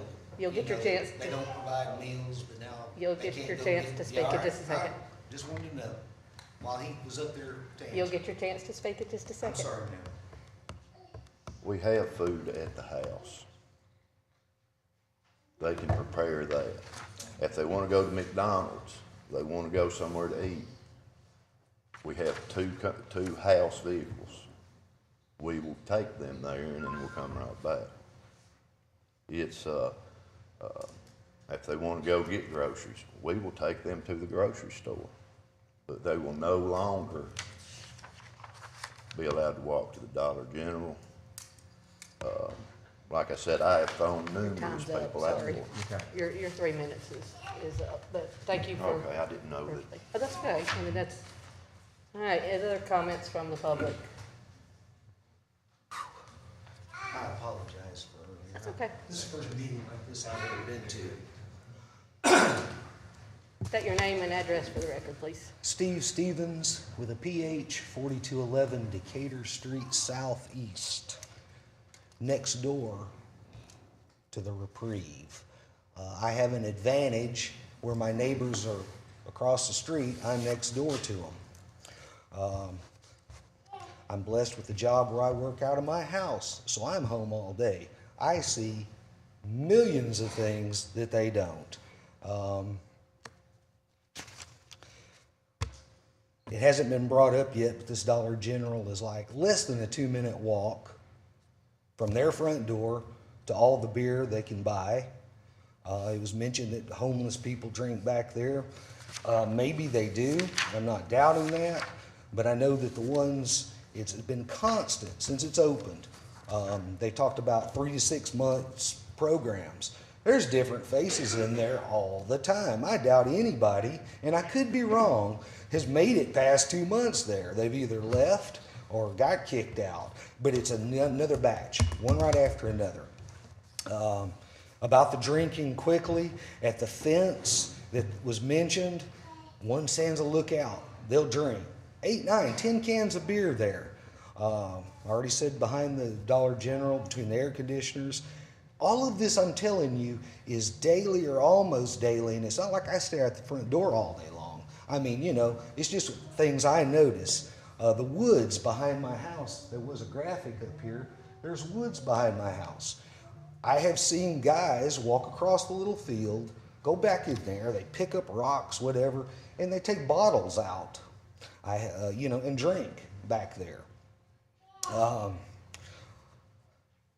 Me and the pastor, we saw a man come out of the front door of this place with 2 empty liquor bottles around 11 o'clock on a Saturday morning, stumble across the field, all down the road.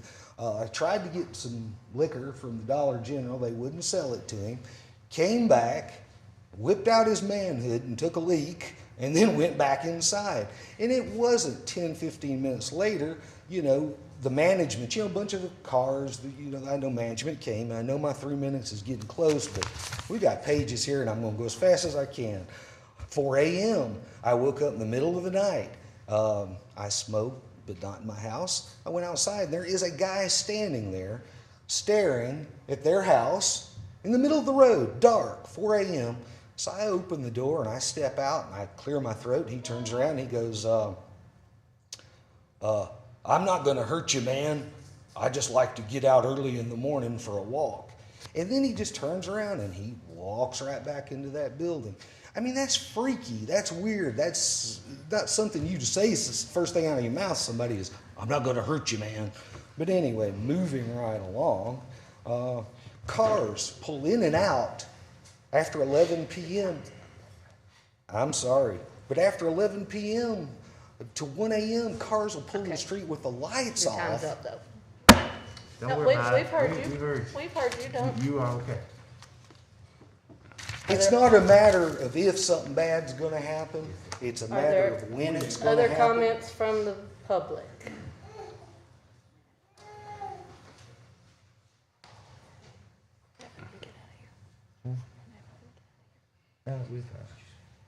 My name is Barbara Holloway, and I am the mother of Dawn and Blake. Will you state your address? I'm actually in Hartselle, 1897 Highway 31 Northwest Hartselle, 35640.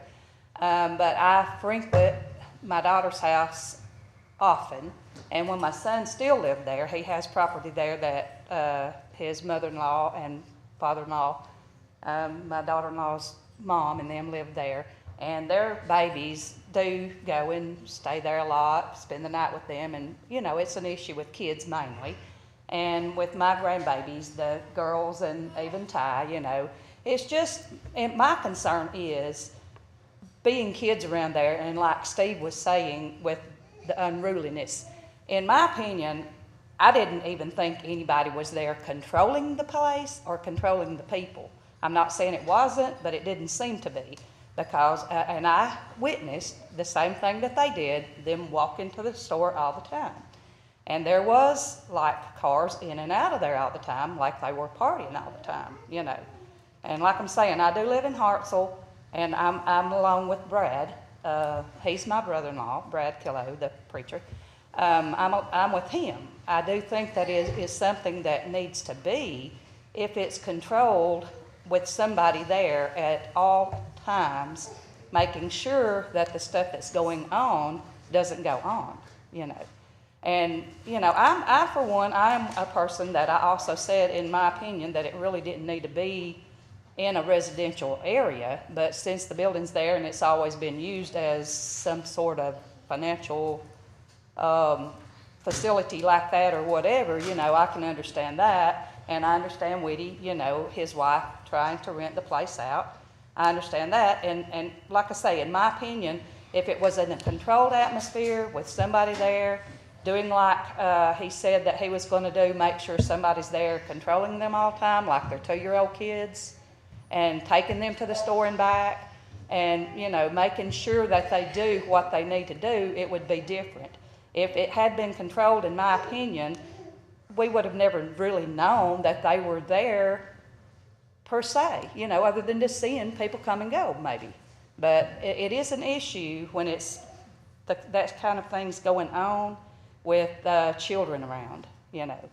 And that's my main concern for my grandbabies that are always there, you know, with, like Steve said, people just standing outside staring at my daughter, son-in-law, and grandkids' house, you know. That's just something totally uncalled for, you know. But I think if they could clean the place up and make it look like, you know, a place that could be respectable and do the things that they need to do to truly rehabilitate these people, then I think it would be okay. But I don't live there, and, you know, I mean, I still can't speak for the people that do live there, but I just don't like the stuff that I did see going on when I'm at my daughter's house and my granddaughters and grandkids there. Thank you. Thank you. Other comments from the public?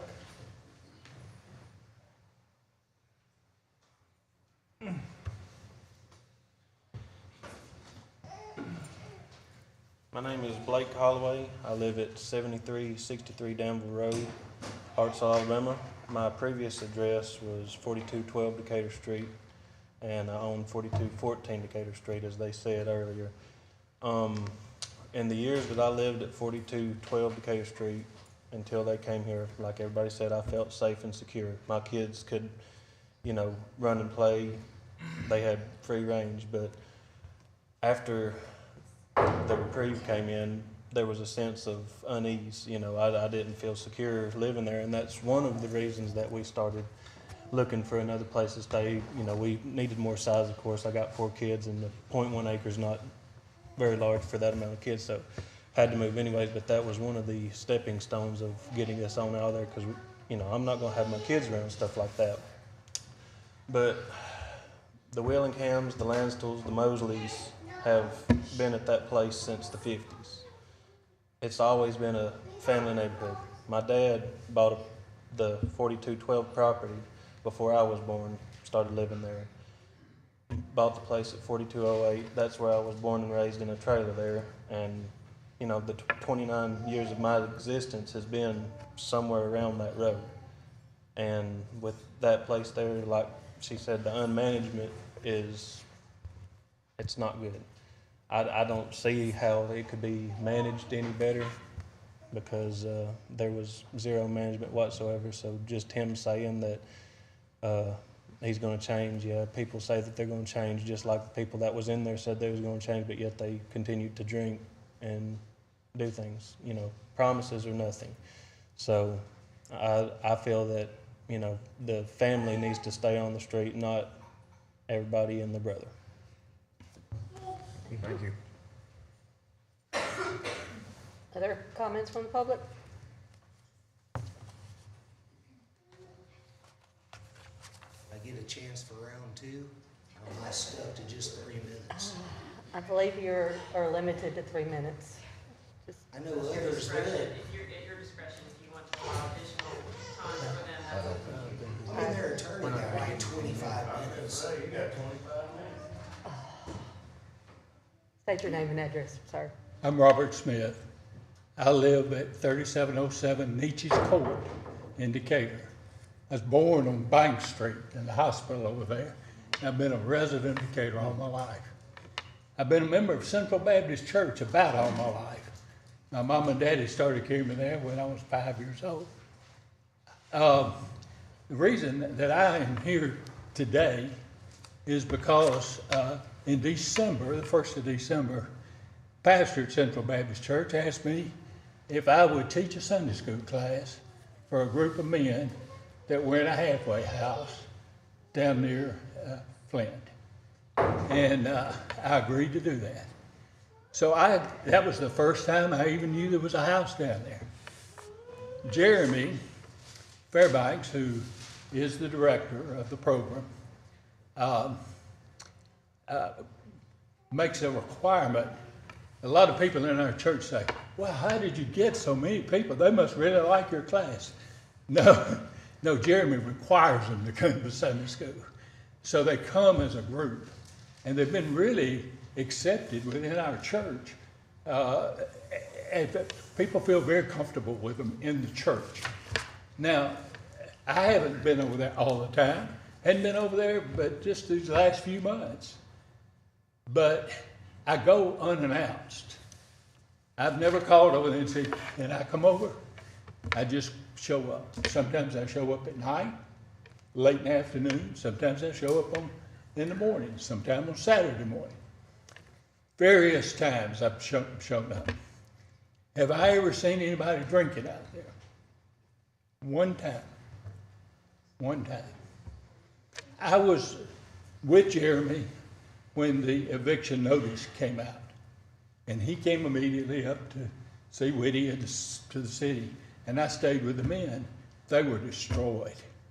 I've never seen the dynamics like that because where are we going to live? What are we going to do? We're homeless. Where are we going to go? And it was really a very tense situation. When Jeremy got back several hours later, I stayed until 6 that afternoon. I left and I went back Saturday morning.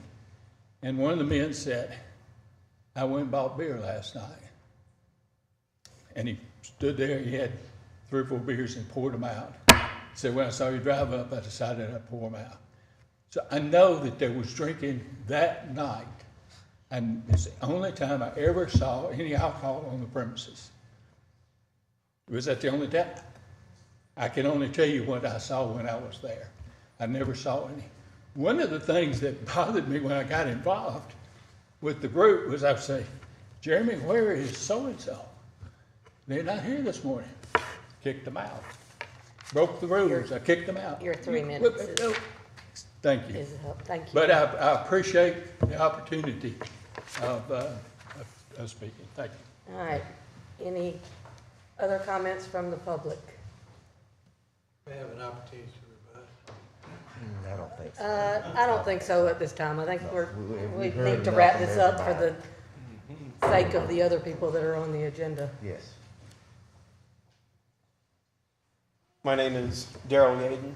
I live at 4212 Decatur Street Southeast, the same the previous address of Bobby Holloway. We moved there sometime in July, I think, last year, and it's been a pretty nice neighborhood. Everyone's courteous, everyone's pretty nice. I didn't even know we had a halfway house until maybe about 3 or 4 months in of living there. Never really had any issues out of anyone because I usually keep to myself. But over the past, I would say 5 to 6 months, basically over the half of a year, that I have noticed an influx of just tumbleweeds of Dollar General bags and trash through all of our yards, which is an issue that we shouldn't have to clean up. It's whoever, typically when they say they're seeing them go back and forth to Dollar General, I would concede and say that that's probably them. However, I don't see them actually litter themselves, but that's one concern, is trash, and that's a bad look on us. Second, they do walk through some yards, not all the time, but it shouldn't happen in the first place, let alone have their entire place where they're supposed to be living fall into shambles the way it does. Removing fire alarms, if I'm not mistaken. Is that what you stated when you first spoke? About three alarms out of the 4? That shouldn't be happening because that alone could be a fire hazard. Now, it won't spread to our houses, but we do have a lot of woods around that could, and it could definitely affect Steve's house. Ours would probably be safe because we're across the road. That's my other concern. My main thing is you shouldn't have people in a rehabilitation center and then not hold them accountable to just one person. That's too many people for one person to be managing that many people.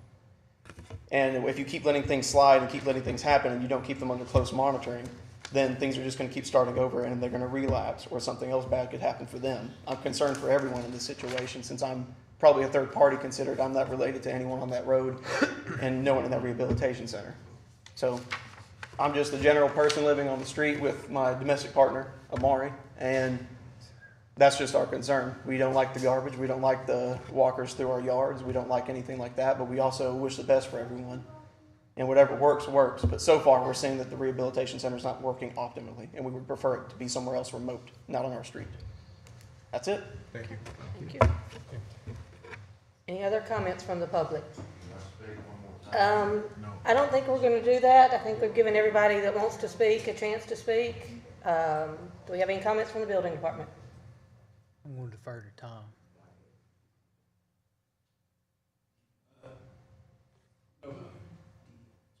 Comments from the planning department? Public testimony is now closed. There being no further comments, this appeal is presented to the board for its ruling. Is there a motion? Madam. Before you go, anything that if the board were to approve the use, there needs to be a condition set that a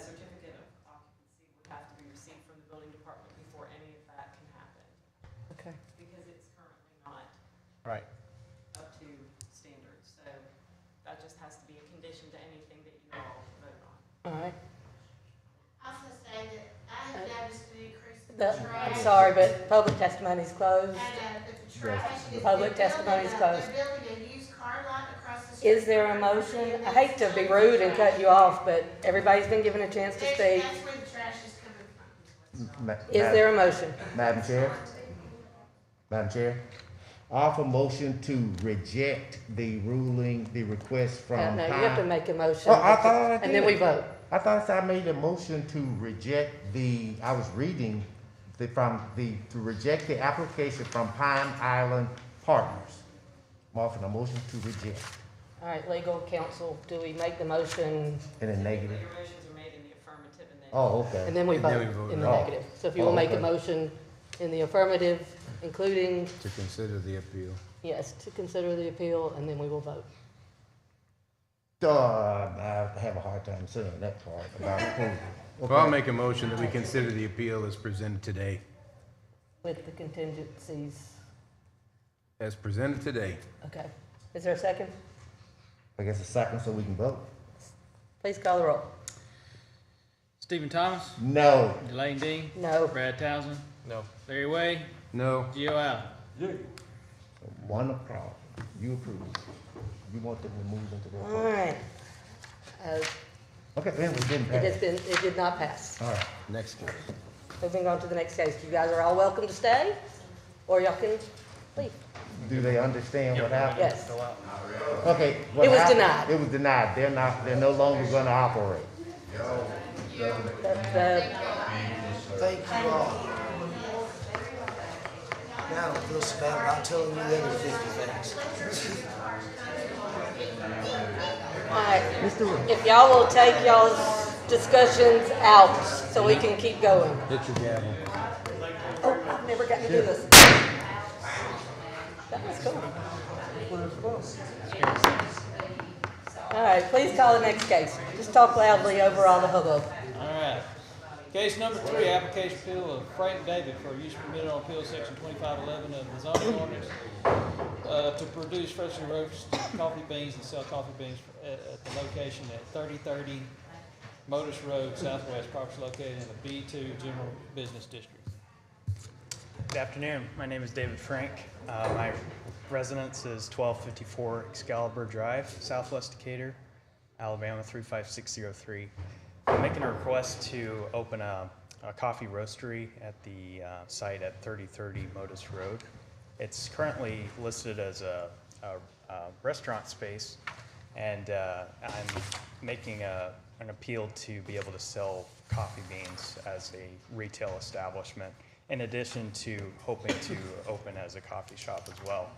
I'm in the process and working with the building department and health department to be able to get the classification that I need, or the certification I need rather, to be a food manager, safety manager of a retail restaurant establishment. And so I'm in the process working closely with the health department to be within the requirements of opening as a restaurant. I'm not removing any of the kitchen equipment that's there. I'm currently operating under the cottage food law, which allows me to sell out of my home, but I'm limited to sales only within Alabama.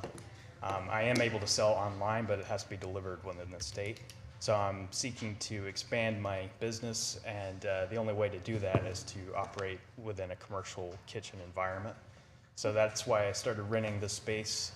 So I'm looking to open as a coffee roastery, but also as a coffee shop as well, to be able to serve both brewed coffee and allow customers to buy bags of freshly roasted, high-quality coffee.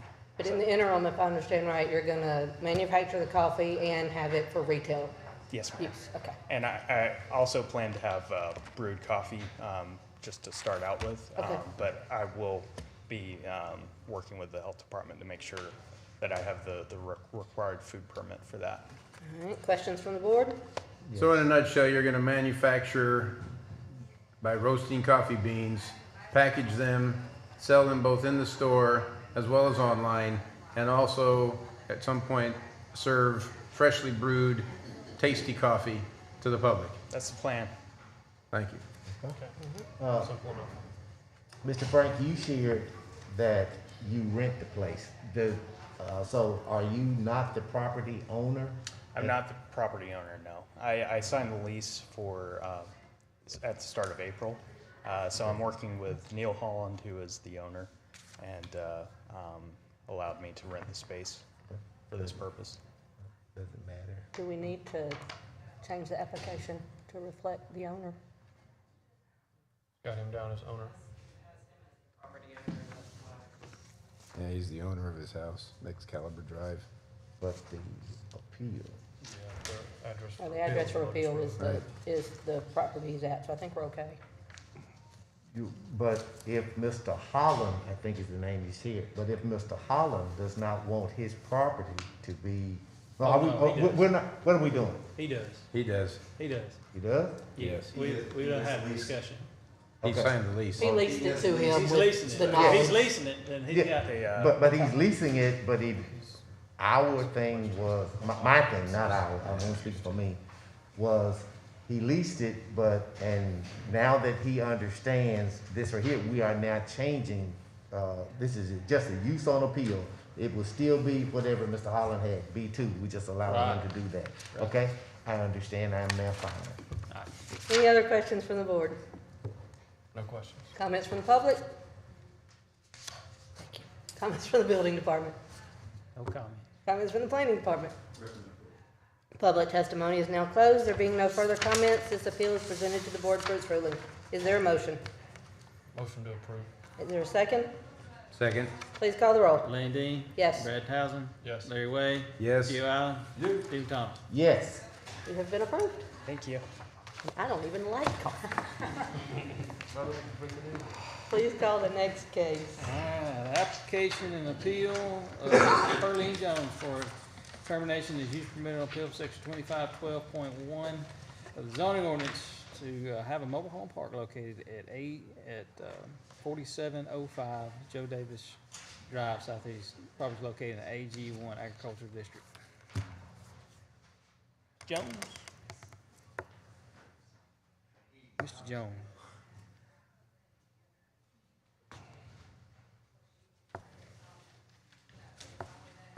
My name is Drake Jones, 4705 Joe Davis. I'm here to approve the mobile home and put on a lot next to it. Yeah, will What'd you you say? speak up for us? You're gonna have to talk Oh, loud. I said, my name's Drake Jones. I'm here for get approval of a trailer I'm put on a 4703. It'll be 4703. Right. Next to the 4705 Joe Davis. All right. Questions from the board? Mr. Jones, do you intend to rent additional spaces on this property other than the one No, sir. mobile home that you plan to put on there? No, sir. That's not your intent?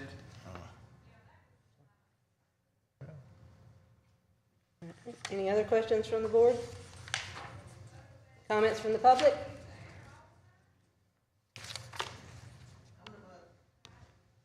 You'll come up and state your name and address, so we'll have you on record if you would like to speak.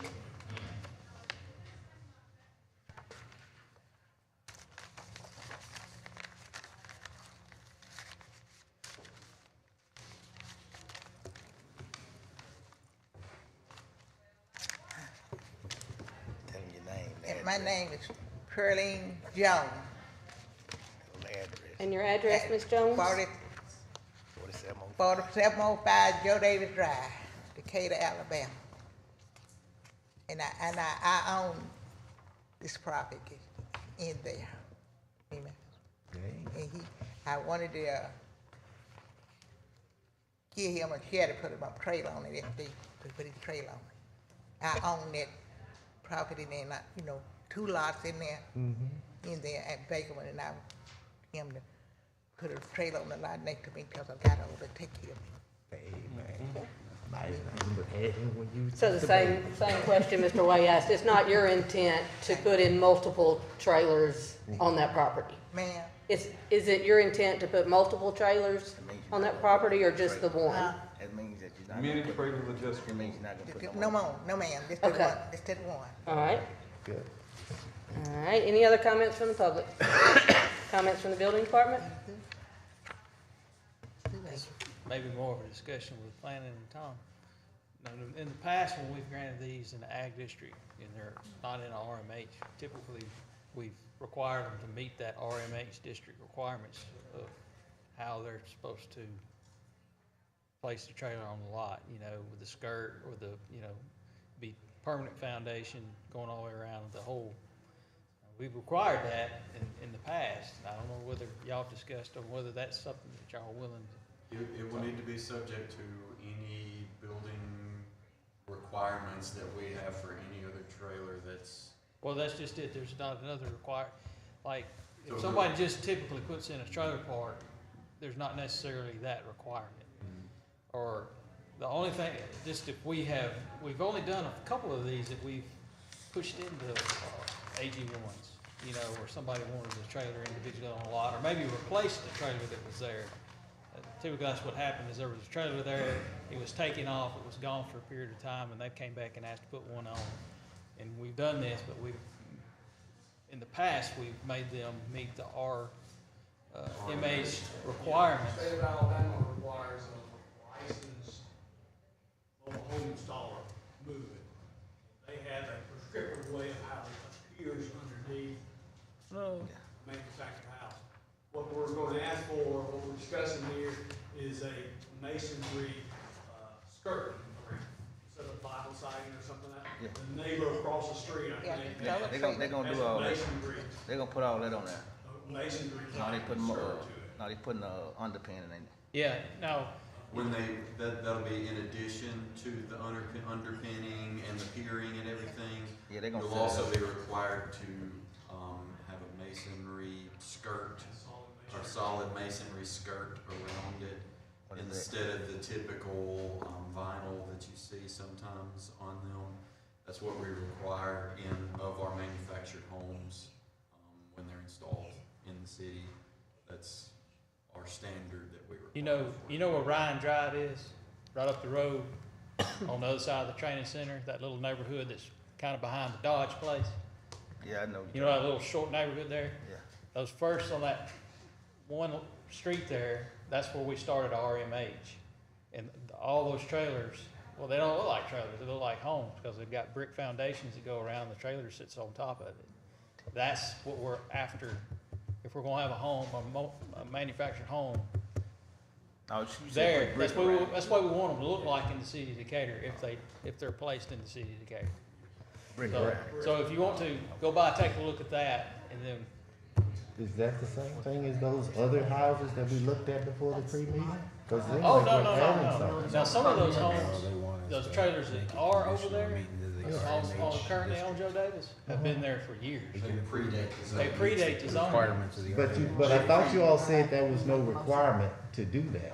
I thought There's that you not. said. There's not.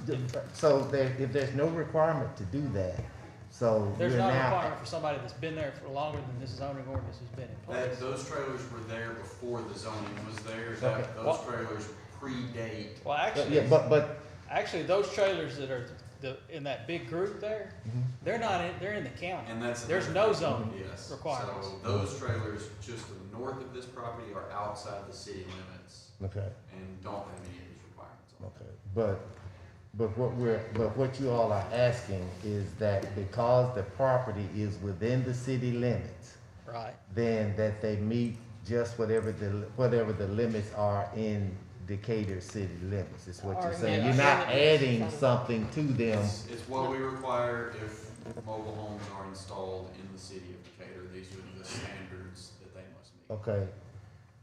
Okay. And what about in the mobile home park?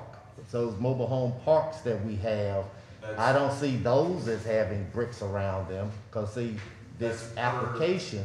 That's because all of those mobile home parks that are in the city of Decatur are predate the zoning ordinance. They're older than the zoning ordinance. Yeah, they're and older these than the zoning requirements. ordinance. So if there is a new mobile home park in the city of Decatur, all of those mobile home parks will have bricks around them. We would ask for those. For our zoning ordinance, yes. Yeah, probably. So how do they, so they mean they're gonna have to buy them, they won't be renting those spots, is Right, what you're telling me? right. Right, mobile homes are a You're lot adding different something than to they. it. Well, we kinda are adding to it, because Already got the underpinning. manufactured housing as it is, see, this is a mobile home right here. This house Mm-hmm. and this house, these are mobile homes. Those are just, yes, double wides. These are They double have wides that have brick, and this, a brick and now structure. this one's not. Yeah, but, okay, but I guess the thing is, do These we are all have stick the, built. okay, what about all the other houses on this street that we looked at before? Right. Only had underpinnings, they did not have the brick around them. Because they are older than those. I am requirements. tracking that. Okay. I am tracking that those are older, okay? Right. But this is a new situation that the people have come in and are asking to put in a mobile home there. Right. Okay? And because it's on appeal, we would then maybe could waive that if we, because it's in the ordinance, we could waive that they would have this requirement to put the bricking around it, because there are no other houses around there. If I follow what you shared, that, hey, in this new Well, neighborhood. I understand that. You did that. What I'm saying is that they're not required to do it. What we're asking for is for that requirement to happen. I thought you Because just said that they were required to brick it. they're only required to do this in a RMH district. Okay, and they're not in an RMH district. They're not in a RMH district. They're in the agriculture, They're in right? an agriculture district. So Well, they what don't- we're asking is to meet those standards of the RMH district, because typically, this trailer wouldn't be allowed in the ag district anyway, other than to come to y'all and ask for permission. Sure. So we're asking, if we're gonna do that, if we're gonna allow a trailer to be placed in the RMH district, or if somebody wanted to develop a new trailer park in an ag district, we would ask the board to make that requirement. We want are to keep asking it to you a standard. Yes. Because this is what we want, if we're gonna do this sort of thing, because the city said we didn't want mobile homes in the city of Decatur unless they meet a standard. Because of the nature, now, mind you, when they put this in, mobile homes were a lot different than they are now. But we still want them to meet a standard. We don't want the trailer park look, such as like on Highway 20, and even the one that's right up from the road. We're wanting a higher standard to be held, and the higher standard came in the RMH requirements. So that's what we're asking. If we're just gonna put a house or a mobile home or a manufactured home is what they call them now, if we're gonna put one of those in the city of Decatur in a zone that doesn't typically allow for that, we're gonna Meet ask a for the standard. requirements. Now, whether you wanna put them there or not, because As a you board, could, you have the discretion to do what they're asking or not to do what they're Right. asking, but that's within the board's discretion. What they're telling you is, from this point forward, if people do that within the city limits, the requirements are going to be different than the ones that were there. So the city's requesting what they would prefer this to happen, but as a board, you can set the conditions and you have the discretion. Being that all the neighbors, okay, I Well, follow. some of those neighbors are not within city limits. I am tracking. Yeah, even though you can throw a rock at their house. Any they other is outside comments from the town. building department? that's, Thank you. Comments from the planning department? Similar to the statements made. Public testimony is now closed. There being no further comments, this appeal is presented to the board for its ruling. Is there a motion? I motion that with the proper, usage and requirements, that they be allowed to set the trailer there. Second. Are you requesting that they meet RMH guidelines, Yes, that's the requirement. the requirements of the RMH district, so the brick skirting? Well, Okay, whatever the RMH. Yeah, whatever the RMH requirements are. yeah. And they will work that out with the RMH building is the department. bricking and all that. All right, is there a second? Well, I second it so we can vote it, yeah. Please call the roll. Brad Townsend, Yes. Larry Way, Yes. Stu Allen, Yeah. Stephen Thomas, Yes. Lane D. Yes. You have been approved. And you guys realize that with that, you will work with the city to meet the requirements of with Tom. Tom will let you know what all you've got to do to put the trailer in place. All right, please call the next case. Case number 5, application appeal by Aaron J. Guthrie and Indian Hill Partners for a use permitted on appeal from section 2511 of the zoning ordinance in order to develop a multifamily project located at 3340 Point Mallard Parkway Southeast. Property is located in a B2 General Business District. Hey, my name is David Beasley. I'm here on behalf of Breland Companies. My address is 2101 Clinton Avenue West, Suite 201, Huntsville, Alabama 35805. All right, before you tell us what you want, Mr. Way recused himself from this, so that means there's only 4 of us, so you will need 4 favorable votes for it to pass. Since there are only, he's got a personal tie to the real estate involved in all this. So you can present. Sure. Knowing that you need all of us to approve, or you can table it to the next month with 5 members. So that's Okay. your choice. Will he not be back next month and recuse himself again, or? Probably, because he's pretty standard of the code. No problem, no problem. Okay. Individuals who can. Right, we could bring in, we could make sure we had others. Be present at another meeting that may be here. That's why they have to give you the option to know that today they have to have a unanimous vote because there are only 4 able to vote.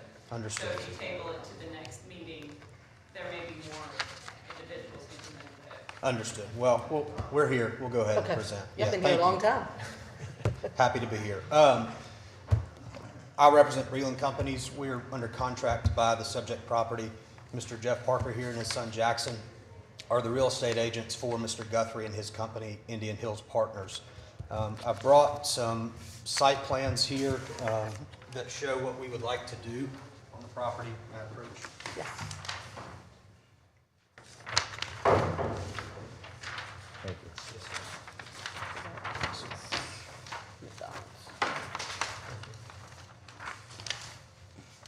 So as you can see with this layout, we've got about a 20-acre multifamily site, and we're also showing a 1.5-acre parcel on Point Mallard Parkway that we'd like to target for a restaurant or other retail type user. Breland Companies, just a little bit of background. Louis Breland, the founder and owner, has been a home builder, commercial developer, apartment developer for 40 plus years. The 2 biggest projects we have going in North Alabama right now are both in Madison County. Town Madison, which is where Toyota Field and the Rocket City Trash Pandas play, and then Cliff Farm, which is on Highway 72. Both of those developments are 500-acre mixed-use T&D developments with retail, multifamily, hotels, and single-family residential.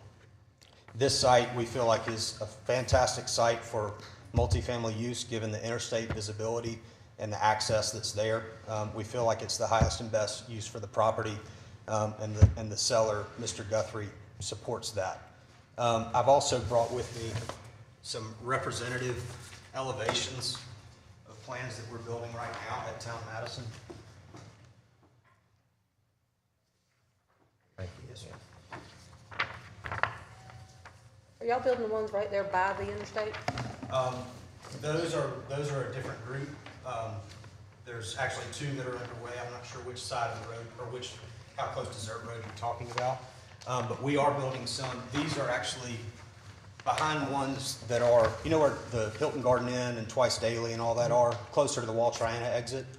So in the driving range, these are going in behind the driving range right there on that side of the project. So again, these are just representative elevations of what we could do and may do here. Certainly something of a high caliber. We haven't gotten to the phase of having full plans or elevations yet, but we wanted to share something that's active that we're doing now. I have a question, I guess, for you, Bob. Does B2 with R4 uses allow for the restaurant at some point? B2 Okay. Restaurant is out. So they're Okay. just, whatever portion of the property they're gonna use the R4, that's what they're asking for. Okay. It doesn't change the zoning of the whole property. Right. It still stays B2, so retail and restaurant and All of that's already okay. all that's Okay. All right. allowed outright. All right. Questions from the board? Question before Bob, though, okay?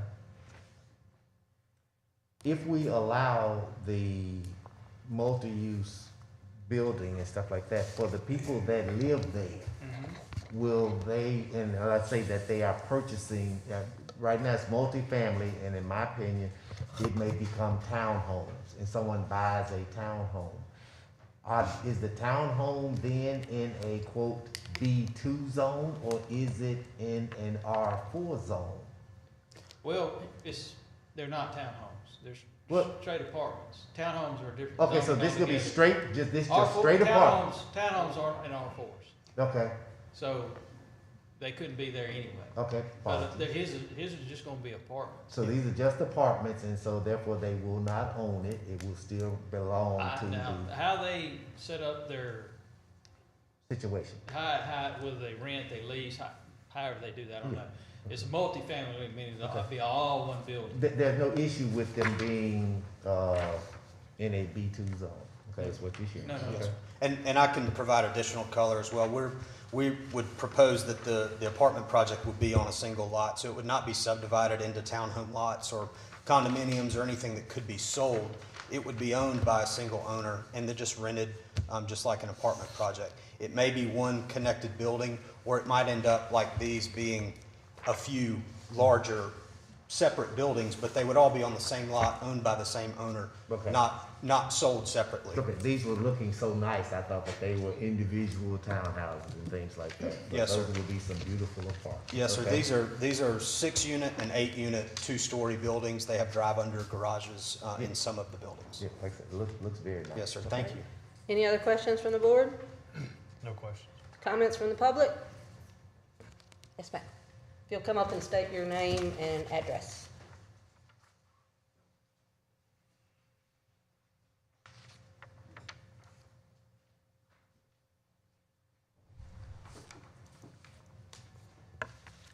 Hi, my name is Andrea Hoffmeyer Wilson, and I live at 1306 Caradale Street. I represent a fairly newly formed organization called One Duck. We are One Decatur United Citizens Kaizen. We're a grassroots continual improvement coalition for accountability of the city's comprehensive plan implementation. This looks like a really great location for this R4 development. I think it's the perfect location for that. And it would be great if there were additionally a restaurant or something like that. Just two questions that I have for the developer is when we look at this aerial view, this is a massive grove of trees. So what we'd like to know is what are the plans from the developer for as much preservation of these mature trees as possible, and those that obviously have to be cut down to make way for the apartment complex, what would be the replacement plans for streetscaping? So that's a question for the developer. Sounds like we're looking at a very responsible developer who has really great developments over in Huntsville. So I'm sure that they have some sort of plan in place. And then the question that I have for the city would be, in putting a development like this in, what would be the plans to ensure that we have multimodal access? In some ways, we've been falling short of that as the city, and so we have to plan for, we know that sidewalks are a requirement now when we have new developments going in, but we need to be mindful of making sure that there's regular sidewalks that are ADA 4-foot. Looks like this is a development that maybe needs wide sidewalks and really needs to make sure that it's bicycle friendly. So those are just two questions that I would have. Thank you. So did you ask them those questions now? May I take a moment to address the questions, or? Is that what we do? Yeah. Sure. Okay, yes, happy to. Great questions. So on the landscaping issue, it's a great question about the trees and everything. Our plan that we're in discussions about is to actually leave a landscape buffer at the back of the property, which to do that, we would try to preserve as many of those trees as we could while putting while still putting the plan in place. So we would find the right balance. In terms of the streetscapes and everything within the community, we always work hard to put a great landscape package together. That's what draws people to communities. That's why they want to live there, because it's a great place to take your dog on a walk or to just go for a walk or look out your window. So we always strive to make landscaping a very important component of our projects. So I won't answer the sidewalk question. Yeah. So the next step, just for information purposes, for y'all making your decision, the next step, if this appeal is approved, before they would be able to do their project, they would be subject to our site plan requirements. They would have to come through the planning department, present their site plan for approval. Part of that includes landscape and lighting requirements, so all of the landscaping will be looked at that time, and any landscaping that is, any of the trees that are retained, we do count towards those landscaping requirements that are in our zoning ordinance. We'll work with the developer on that once it comes to us. Sidewalks will be included internally to the neighborhood, again, part of the site planning process. All of that will be taken care of in a submission to the Planning Commission. Okay. Any other comments from the public? Comments from the building department? Comments from the planning department? Public testimony is now closed. There being no further comments, this appeal is presented to the board for its ruling. Is there a motion? Motion to vote on approval. Is there a second? Second. Please call the roll. Gio Allen? Yeah. Stephen Thomas? Yes. Lane Dean? Yes. Brad Townsend? Yes. You have been approved. I think it's great. All right. I think it's exciting. Please call the last case.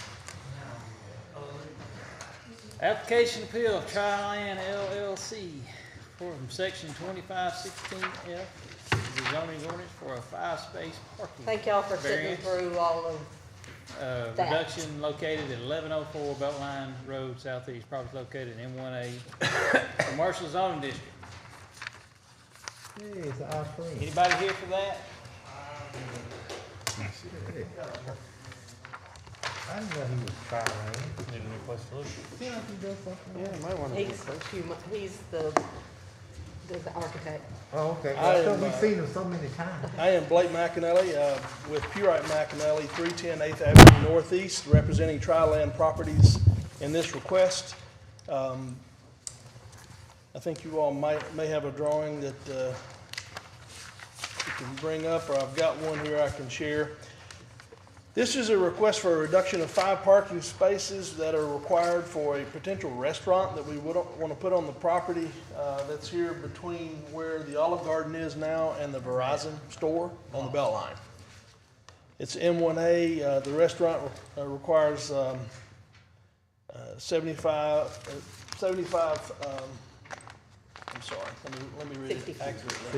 square feet per space.